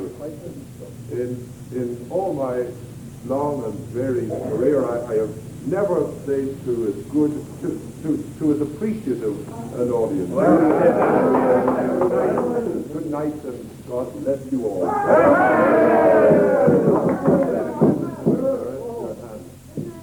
I never thought they put fun in my doing here and I could have made a wee bit for you. What the hell time of night is it anyway? Where the hell does the night slip by it here? Come on out, man. What about another old chorus before we start for all? We didn't come here just to look at a pair of play actors. What's up with you? He's going to see you hanging. That's what's up with him. Oh, young GILDAY, by the Lord Harry, I forgot about him. Where are they? Ah, there is for you there, look, see. God forgive you if you give him left and good. And a turn and a feather him. And me old mad dogs and double The sullen-faced GILDAY is pushed forward by the red man and one or two others. He is dressed in a torn blue jersey, big boots tucked into an old pair of British Army trousers, and he is bareheaded, possibly because no cap could ever cling to that unruly mass of wet black hair. He has had rough handling, probably from the red man and the ragger, for there's a great smear of blood down his chin and a dark ugly bruise on his cheek, and as he stands at the edge of the amber pool of light there is something of a sullen and simmering rebellion about him that is almost heroic. McDaid moves around him for a moment, looking him up and down, and GILDAY never once takes his eyes from him, so that even before the trial begins, we've a feeling that all this is really a personal thing between McDaid and this almost handsome youngster. The crowd in the tavern stirs and mutters in excitement. They have all enjoyed the play, but this is what they have gathered to see. McDaid holding court on the lad who had dared to rebel and inform, the one admirable enough, but the other well deserving of a tarring and a hanging that the red man so confidently expected. I know me again, do you see me anywhere, McDaid? By the time I'm finished with you, your own mother won't even know. Oh, my God, you're a great for the true, McDaid. How do you dispose of your dead? You should pay dirt, me Quiet there. I hereby declare this court null and session. Quiet over there. Anyone that lets another pipe out of them, I'll fine them so well. Listen, Matty, you've got your neck, I'm telling you now, if you don't stop still. Now, Mrs. GILDAY, have you anything to put before us? There he is for you, Mr. McGarra. You put the manners on him that his poor mother and his poor sister Granny wasn't able to do. No, there's no one else either. Isn't that terrible? Giving your own mother the back answer from the stranger. Don't be fretting yourself, Mrs. GILDAY. By the time we're finished with this baby, he'll whistle a different sort of tune. What's the charge against this man? He told everything in his guts to have up in the roof with it. I'm going on top of decent struggle today. Silence there. What prisoner, I say? What prisoner? Take a go at this as if you hadn't seen it before. I see. Have you anything to say for yourself, GILDAY? I told Hamilton all right. I'm not denying it. And I tell him again, too. I want to be careful for a while to get Silence on court. First of all, I hereby declare this money order forfeit to the state, meaning myself. Besides, there's no better way for paying for the husky that your old Aunt Granny used for. And if that stroke of justice isn't practical and poetic at the same time, I'd like to know what it is. Oh, well said. Well spoken, McDaid. That's a man that's above in the Parliament. Not all good that will be here. Well, you'll never get me to sign it. Oh, I'll get that raggedy bit of next to so well now. What does make you? It'll be signed all right. Oh, don't give me a bit annoyed about that. Well, that'll be time. It's that TV above in the dial, that man. Before I better sentence the legal days that will smother the life of you, have you anything to say? Yes. I am just to say, Mr. Napoleon Bonaparte. Or whoever the hell you think you are. This is not just a matter of money. This is a revolution. And this may interest you to know that there's a few of us who think we are nothing but a big bag of wind and weather. A roaring fool of a man with too much to say and far too much bloody time to say. Stunned silence from the assembly. This is the first time McDaid has been challenged directly on his own floor, and all sit tense, awaiting his reply. He slowly unwinds himself from the high counter, and with deliberate movements comes down to face GILDAY, who stares him coolly all the while. I see. A roaring fool of a man. A big bag of wind and weather. I wonder now would you be shouting all that at me and singing little songs to Hamilton if I hadn't lifted someone under your nose to get a bit of a notion of it. Well, he did it, McGarry. He was going after McGreal till he wasted his ace. I wasn't the one who got the eye. I messed up in that transaction by the looks of it. I have notions of many and various sevens to see you GILDAY. But there's only one thing for it, deportation. Excommunication and deportation from McDara's Republic. And right this very night too. I be the Lord Harry. There's a lorry going over in an hour or two with a cargo of cement, 2 play actors, and the red man and the ragger there for Garden Fair. And right in the middle of the road, I'm going to pat yourself GILDAY and dunk you in the sea of your pants. And if ever you show your face the side of the Caratara again, you'll come and hear the kingdom come, as every man dead still living. Let me over the shop that night. But watch yourself in the dark anymore, McDara. You just watch yourself, because I'm just waiting for me chance, McDara. Just waiting for me chance. So here's one for you now, red man. So grab a house and go past and do let's go.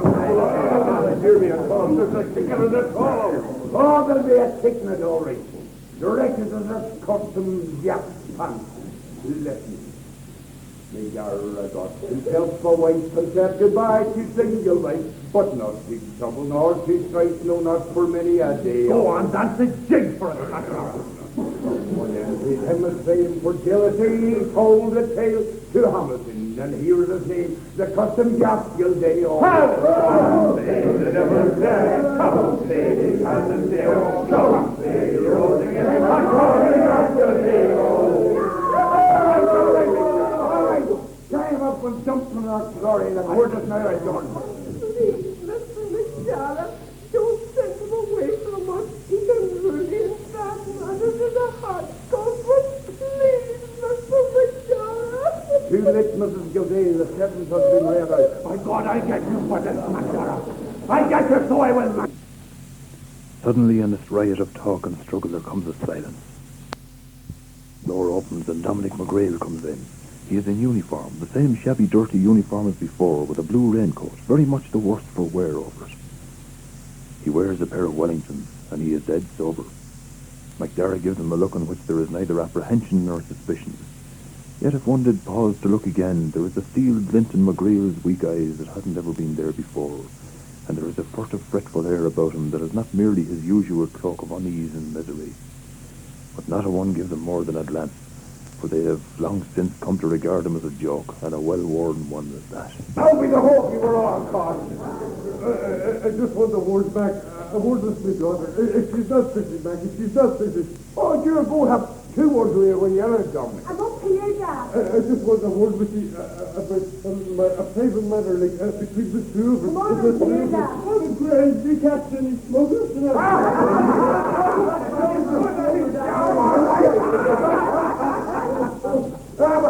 What is opinion? Oh, I'm telling you all fair and square that Hutton me and not playing the elbow room in this back of the land. So I'm going to make a big laugh at him. I'm going to break his heart for steering and the skipping. Throw in his slave for decency's sake and leave me alone. Or he'll get his death healed, so he will. And there's no harm to eat death into the lake of Hunt, none of it. So give us one last chorus there, red man, for we've a freezing hard journey before we travel over. And if God looks down on us tonight, there'll never be another to raise a voice in McDara's Republic. Here, McDara! What the where? Or what the hell? Good, come on! McDara was made a man from Barney more than all a man. And lands that never had a name. A brother and McDara. Me! Up your day, and Hamilton all through the day. His chance to come McDara's way, so here's his house, and here's the old some say it's dark, some say you're all together, and sorry,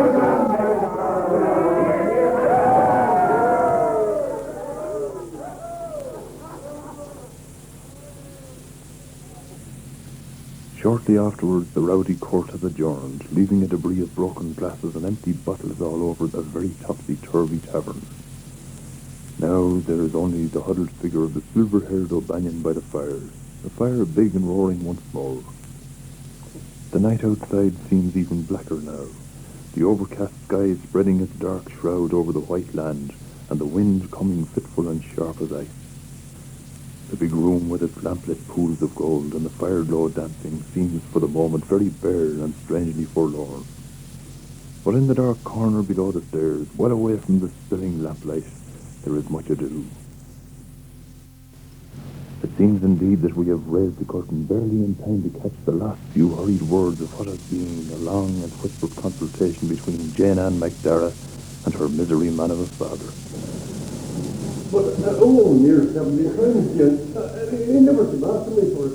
Near 70 pounds. I'll come looking for a penny of it. But if he found out it was me, what place could I put her? What place? You're a customsman, aren't you? Goodness me, I don't know what I am. Oh, look, Dad. This is the one chance you'll ever get. Go and see how much in that for me now, Dad. Goodness me. This is bloody messy on myself with this. Look, you don't know what you're here. You're shooting me down to the lawyer. If I say I'll hold on to him here, I'll hold on to him, never fear. Everything will be all right, you'll see. Hamilton will take you back again, and maybe promotion the hell of it all. Oh, that's her Liverpool pushing my way. Look, I'll not come up with don't say it. No, Dad, no. It's no good unless you go over to yourself. Oh, Dad, can't you see that it's the only way for you and for me, Ma, and for me as well? And there will be only Jane and no man ever will with the look of it, not even Big McDaid. All right, I'll do these days, and God, then there'll be no answering if we don't afterwards. Give me another half year. No, Dad, no. All right, no need for another round. Get them out there, show there. We're back again now, remember what's happening. A man who wants ducks feet on him, say how long he is standing in my eye with that. Well, you're not home, Dominic. I'll drop you off again. No, I need a walk back, a bit of a walk. Listen, Dominic. Me and you have a bit of an old yarn tomorrow, and we'll put some coming between us, never fear. That's kind of you, Mac. Very kind of you, indeed. Only, I haven't severed my connections yet, Mac. Not yet. That could never do you any good, Dominic. Maybe, Mac, but they have the security, and it's hardly whack the security. Hard, that. What now was in your mind about what you just said? Well, there's one or two things. Maybe with Hamilton running loose, and then bad need is a man like yourself that knows the ropes from the far side of that them. It could advise me, like. You see, Dominic, we have to be very deep about things from now on. No bragging or boasting, but putting it out up to you, and never letting on to a living soul. You'd be looking for a kind of a partner like. I call it that, surely. Would you put my name up over the door and see there'd be all that used to? Your name over the door? Be the hooky that'll be a good one. McDara and McGreal. Or would it be McGreal and McDara? McDara and McGreal and Company Limited. That'll be a laugh and a half for the townland, all right. No McGreal. I married your daughter, but I didn't bargain you coming in and topping me as well. I'll give you a few bob a week, all right. But by God, bring any notes and you have all the thing out of your head. All right, mate. I just wanted to know where we stood, where we stood.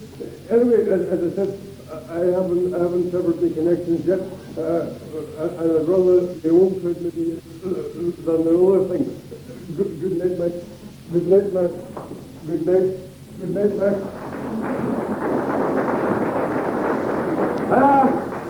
Good night, Dominic, and God give you sense. Wake up, Mr. O'Brien. It's time for road. You're hiring a legal method of transportation as awaiting your place. Oh, yes, dear me, I was dreaming, I'm afraid, surely. Anywhere you go with there, Mr. O'Brien, just mention that you know me well, and maybe you'll find the going a bit easier, maybe. You are very kind, Miss McDaid. Very kind indeed. I may say that When things pick up a little, I hope to come this way again, and may it be a better time for these old homes of mine. Your hand, Mr. McDaid. I was only the time thinking of writing a play myself, Mr. O'Brien. And maybe I'll have it for you next time as they turn up. Come on, we'll get a move on. All the time, move on, always move on. I think, GILDAY! 2 more passengers, all signed and accounted. First class fare only, this way. dear me, it's very cold. You better wait till you get on the hump of the California before you say that again. We don't hope if we get this load over safe and sound, we'll be able to write a book about it. Well, we're going in the front row, baby, so it won't be too bad. You know, it's quite an experience coming up against the reality after all these years. One finds that people are the adventurers. We merely tell the tale. It's quite alarming to come up against the reality at last. Once more into the breach, dear friends, once more. Mind the old drain there, mister, and don't fall into it. Oh, mister, listen, mister. Was that lunatic GINNITY up to say goodbye yet, was it? Well, that's before me as well. Oh, did he have? But you pass no remarks in that literacy.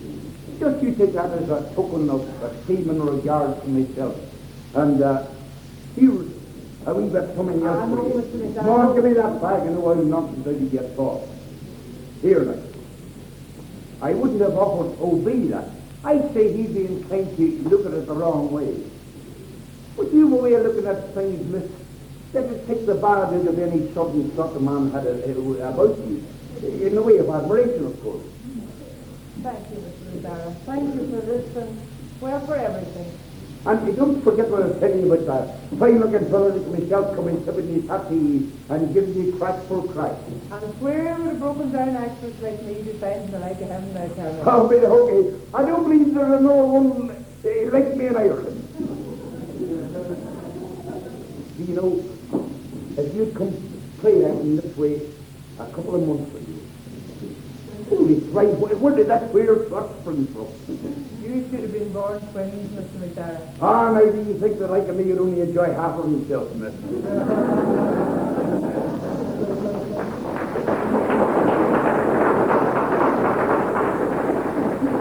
Jay, you down there. Jay, get up there. Jay, where the hell did you go there?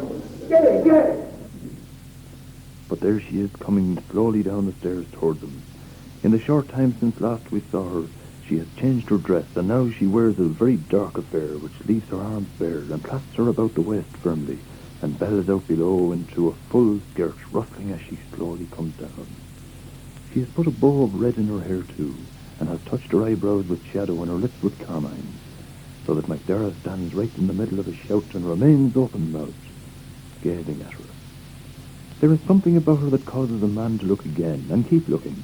There is a brightness in her eyes, and a parting of her lips that gives tokens of all that McDaid had seen her, and more, so that all he can do is stand and gaze, as she reaches the floor of the lampless room and comes towards him. She puts both her hands inside his great big coat, and lays them flat against his breast. Do you have to make all that noise just in the darkness? Be the hooking place. Here, give me another helping before I waken up. God in heaven, if this is living, it's going to be terrible hard to die. What came to you? Oh, sorry.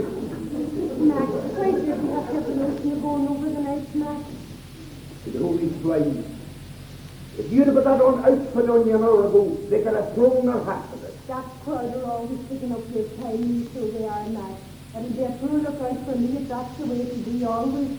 Look at, even tonight you're going to go away and leave me. What do you want me to do then? Shut the door in their faces and you never let them dance with it again. Would you? Would you? If I give you good reason to. God, I don't know. Would I? I wonder. He'll be simply by the lorry over as well as you. Just come to St. Dublin over for the night. Surely he'll manage it for once without you. I could should it. But tell me, listen out there and swear, is there any trace of regret in you at all for marriage? Didn't you see yourself the way it was with me? Meanness and drudgery every day of my life, and my mother wore out with it all. You took me out of all that more than McDaid, so you did. And I'm not the one likely to forget it ever, so I'm not. I didn't take you out of it just for pity's sake, Sure, I know. It was all that slaving and me writing that made me right sharp in the waist sometimes. But I'm to get out of them days now, that I'm here married to you. I'm proud to hear myself called to Mrs. McDaid. Will you, for the sake of the, go away out of that? The crowd is playing hopscotch with a lot of us out there. Take your breath and think I'll jump over yourself. Oh, no, there's no need to start barking at me, like. A hard word is one thing, and a fall of snow is another would be Here. You know the road, you know the dumping ground, and you're the boy that falls like to be same each one. What the hell are you still talking in the air? You're taking horns on me. Don't daft, man. I wouldn't take it on myself to... And why the hell wouldn't you? Are you thinking of throwing the pension or something? No. Hold on, Max. Hold on. I didn't bargain tonight of all nights to have the load that's in it relying on me turning the wheels. Jesus, that's queer thanks. You're showing to McDaid to be refusing them now after all the free beer you got out of them. Aye, and more than beer. As if not even to make some sort of trying to take an alarm over the night and no one's chatting to you in it. Lord, Mary. I wouldn't have said that like it was she said, Gilday, but she said it now, let it stand. Well, the Lord save us all. There's many a twist in the way of things. But the Lord save us all this night.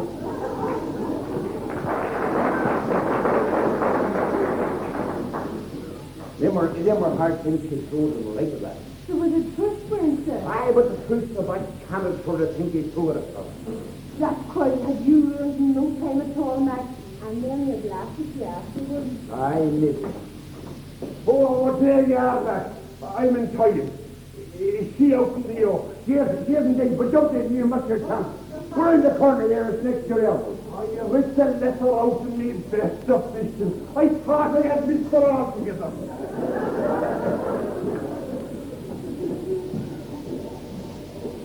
Now that it's done, I'm sorry I did it. Why should you be? This was all the ones that you tried to agree to sign. Aye, maybe, but I'm the one that lifted the load and nearly got jailed for it. That's not the right thing I'm doing, Jane High.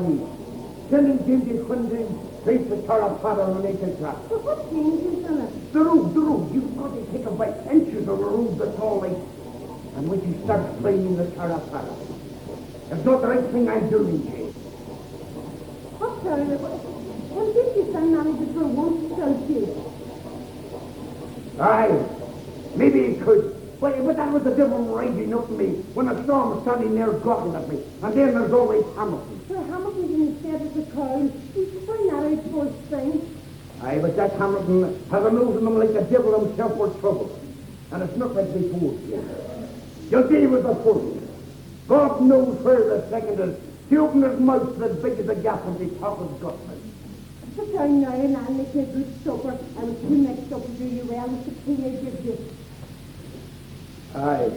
Well, you're going to be mixed up a bit more because I've got to take that wheel tonight. If you go and leave me this night more than McDaid, I'll not be here before you when you come back.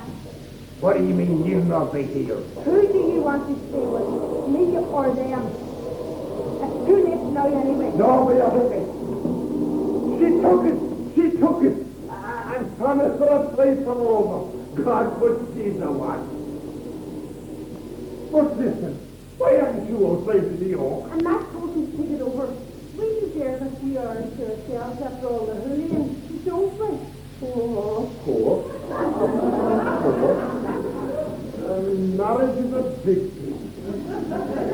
It makes a big change in a man getting into the marriage state. It certainly does.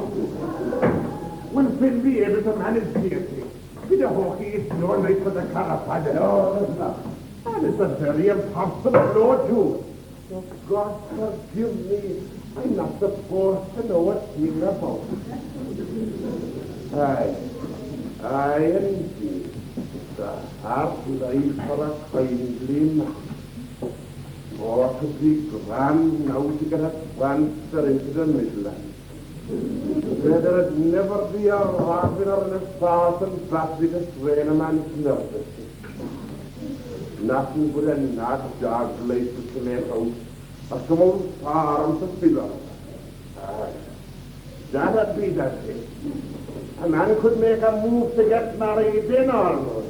We're making a cup of tea. He's here for a nice cook. Well, no, that's very kind of you. I'd be very glad of a cup of tea. We were thinking like that we didn't have a minute to ourselves like since we got married. We'd let him be sent to things over for the night. Didn't we, Max? Hey, what? Oh, I were not. Sure, isn't that? Sure, isn't that what a man gets married for a cause? Have a bit of peace and comfort in his own home.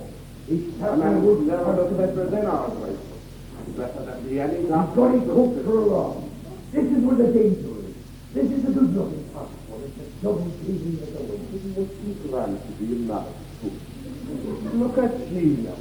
And I want to say, yes or no, the same. This puzzle and TV. Don't use the break at all. The only engineer TV food.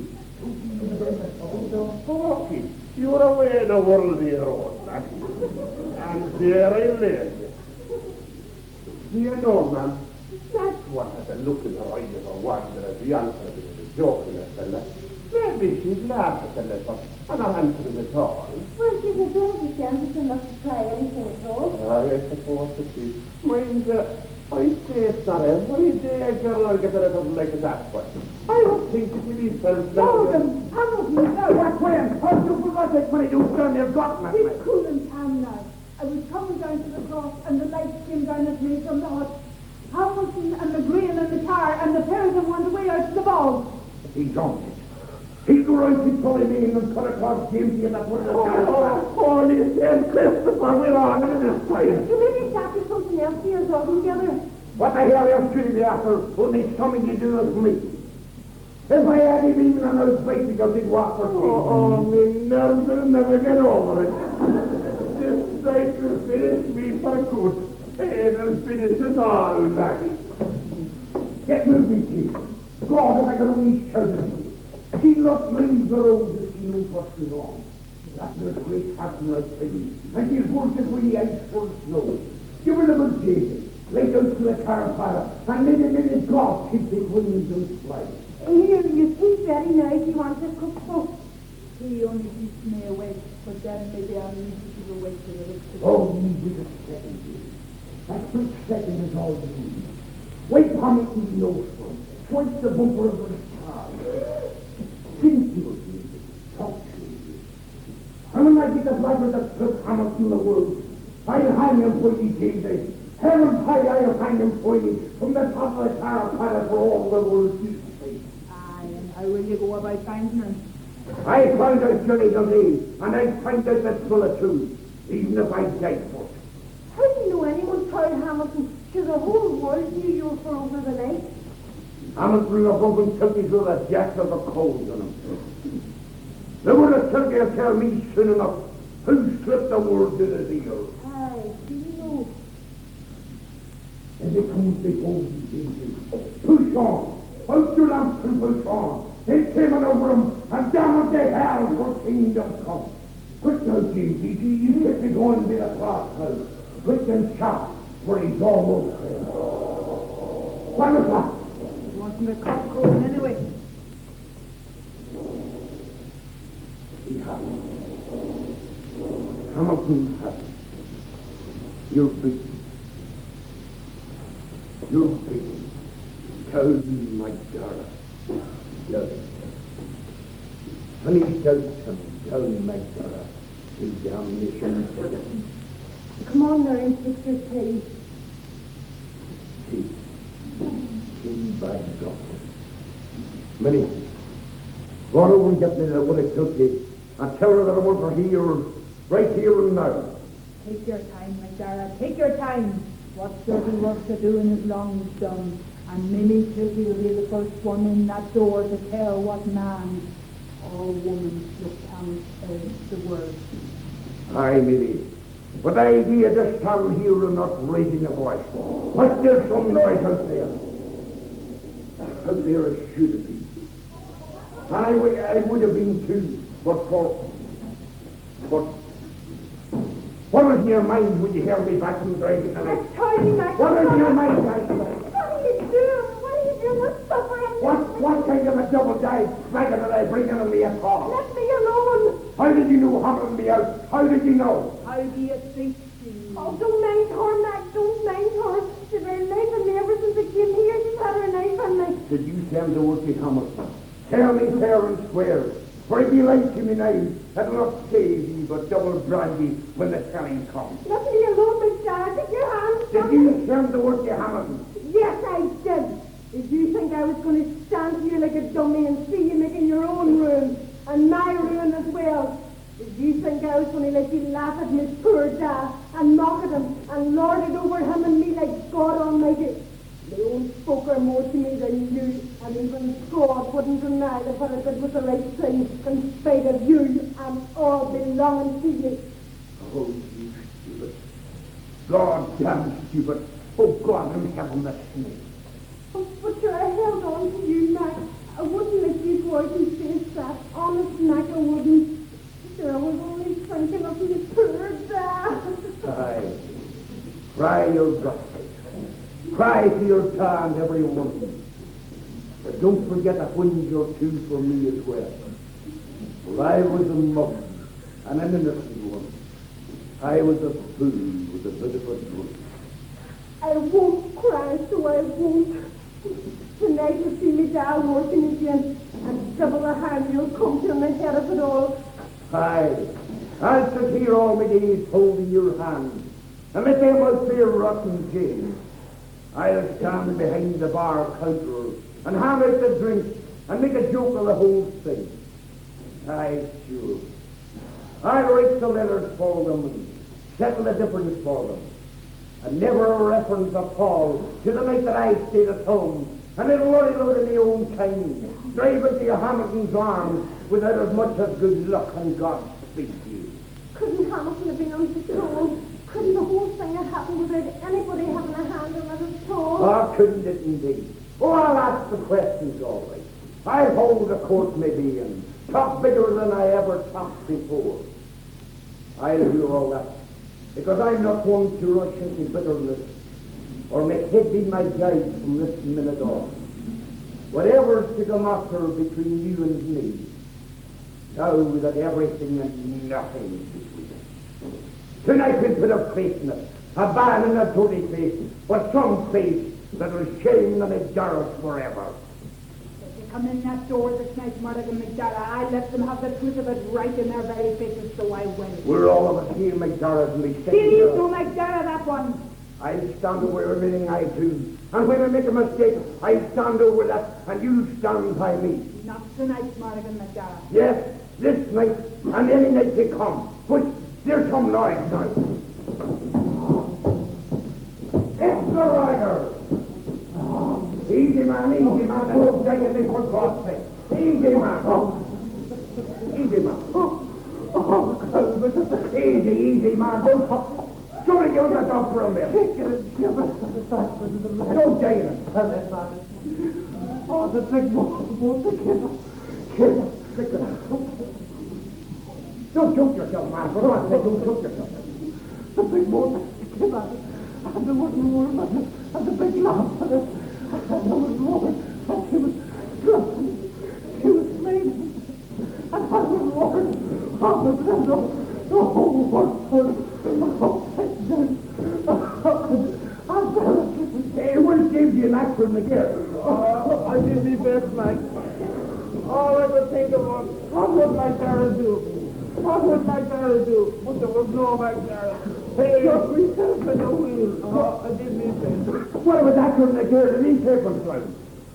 All I could think of was, I shouted, but there was no McDaid. Well, somebody for God's sake answer me as a safe word, signed or dying, or I am McDaid. I'll give you an answer, Ray. Well, man, go over the bits of the lorry on top of man. You never act up near the state of kingdom coming in. I am what about the here? Safe enough. Safe enough to be who's full of prayer in his ear and run into a chapel full of priests. All that's over and done, McDaid. All that's over and done. So stand there quiet now with your decent ways. For the one or two of us that made the things to say to have the way of passing the time. There ain't to be said. I say a bread, man. But when you know, McDaid, maybe we go and somebody should take it down the book for finding a wonderful tale. See in the night there and tell it to McDaid. What kind of a crowd am I mixed up with that talk? When things are in great peril, he come in here, drinking me porter and pat me in the back. And when things are upside down, look at you. Coming in for a deer and a jive and a bit of skinning. Well, I'll let no need come in that door there to court me when trouble comes on through it. What is McGreal doing in the customsman's car? Why the hell wouldn't you be in the customsman? Why the hell do I know who it was? But there's a little bit gone when I do know you all. What do you do? What do you do, McDaid? What do you do? What do you do when you do it? You all know what I said I did. What's the third one? My memory's not as clear as it was once. Was it a feather and a chick in her eye? What did I do? That's best you're paying stop that kind of talk, brave man. Or I'll clear you out of here and never let you darken the door again. JAMESY, where are you? JAMESY! Don't be calling on me, Mike. I called on you, but there wasn't a sign here. Never a sign here. Put on your coat and open your McGinnity question. No, nobody said that for me, Carl. I'll change your tune, red man, and right this minute, we're going, McDaid! Go on and take the line, man. That's the great man, McDaid. There's a man knocking down. That's the great man. What's out there when you're doing the big hero, McDaid? Because I'm just waiting for me chance, McDaid. Just waiting for me chance. That'll be a better way of anything said in the present situation. Just turn your back on me, McDaid, and don't look behind me. But I doubted you with any need. Did you any more than what got Tracy and make face GILDAY and spluttered out of you? Turn your back, McDaid. Go on, turn your back. Minnie, put on your coat and go and get me GINNITY. Somebody put a foot through the door. Oh, the one you get them in here and you dropped that nice young lady and pointed 3 times at the floor. Do you hear me? Minnie, you get rid of that time warning you now. Warn away then. But I'm not standing quite with the like of this gang coming in to give me brother his death on his own floor. There. No, Minnie, no. There she is, and cross it with her and see if she dare deny it. We had a rare good nailed notion who did the depredation, all right. But now that it's out there in the square, get up in that club to the bracket, McDaid. And we'll have a court in that one here and there, crap. Get up there now, McDaid. Put a step into that. Why come off the oar? What was it now you're putting me? I'm the one that calls the court. Me, McDaid. Well, we're calling it now, McDaid. Oh, Gordon, don't care through you. You're only a white boy from the middle of it.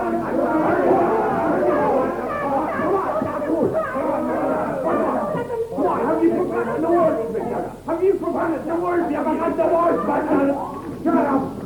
Shut up the friggin' Larry. I'll say the words all right. I'll leave me marking any one that comes a bit too close. I'll say the words. For I'm not one that will deny justice, even when I'm the one that deals it out. Of what is this woman accused? What's the sentence, McDaid? The sentence? Yes, the one that Come on, McDaid. You got the next one that renege and dump him in a bog hole between here and Barney's small shop. So now, McDaid, get up there now for settling that woman. And we'll all bow down and call you a big fella again. Mac, don't let them try me, Mac, please. I'm scared, Mac. Come on, McDaid. Come on, let's come on, get up there. There'll be no need for me to but a sentence in the age. For not a sinner will pass you in the road anymore. They'll not look back at you and spit at you. And they'll have a great time talking about you at the fire at night. Another bee now darken the door and leave a copper behind for a drink or a couple of stump. That'll be the sentence, Mrs. McDaid. And there's no need for anyone to put a name on it, for you know all about it early enough in the long days and the longer nights to come. It wasn't me that went looking for you. It was you that came looking for me. Aye. I went looking for you all right. Forgetting all the time that you're only a couple of things, and hardly up to the reality of living at all. And maybe, for all I know, for dying as well. Everything's turned out wrong in this show house. Is there anything at all anyone does that's ever the right thing? not always the wrong. No. There's nothing every man does but the wrong thing and never the right thing. Until we die at the end. And I suppose that's the only right thing some of us will ever do. My only son would save me, Dad. Aye, sure. That'll save your own soul for you on damnation day. That's the end now of McDaid and McDaid's Republic. And may it rest in peace with all good things gone by. I'm been up now to a fine man and an honest man. And it'll be as good as confession to talk to him for an hour or two. And tell him the right load and the load before that. I and every other single load that I ever ran across. And when I've all that told him, and I've signed a document or two, it'll not be 1 year of jail will settle for, or 5, or even 10, but nearer 20. And if I'm lucky enough, and later on sick enough, I might even get life or more. What's that notion have you in your head now, Morgan? I'm going up to Jack Hamilton now, so I am. And none of you need ever be looking for me coming back this year or next year. And if he hears me at all, it'll be enough to say that I died of the cold or heartbreak or anything at all, and it needn't worry ye either. Sorry about this, Mac. With a few words of word with you. A bit of lorry, Mac, a bit of lorry. She made some man of you at last, McGrail, even though she hanged the better one miles higher. Miss McDowell, I want to bring that Ruby back to your book. Sure, miss. Many will show you up to me own room about and put him in the big bed. And I'm sorry about this tribulation, miss. Very sorry indeed. It's your own heartbreak as well as mine, Mr. McDowell. Well said, miss. Well said indeed. But there's one thing before I go. The one question I put to you fair and square before the world. Why didn't you come this way a year ago, or a few months ago, or even a week or two ago? God made a mistake there, I'm thinking. And do you know what? The whole jigsaw puzzle of the world will never be put together because of it. And McDara goes slowly out, followed by McGrail, and he never even casts a look behind. It wasn't me that was looking for you. It was you that was looking for me.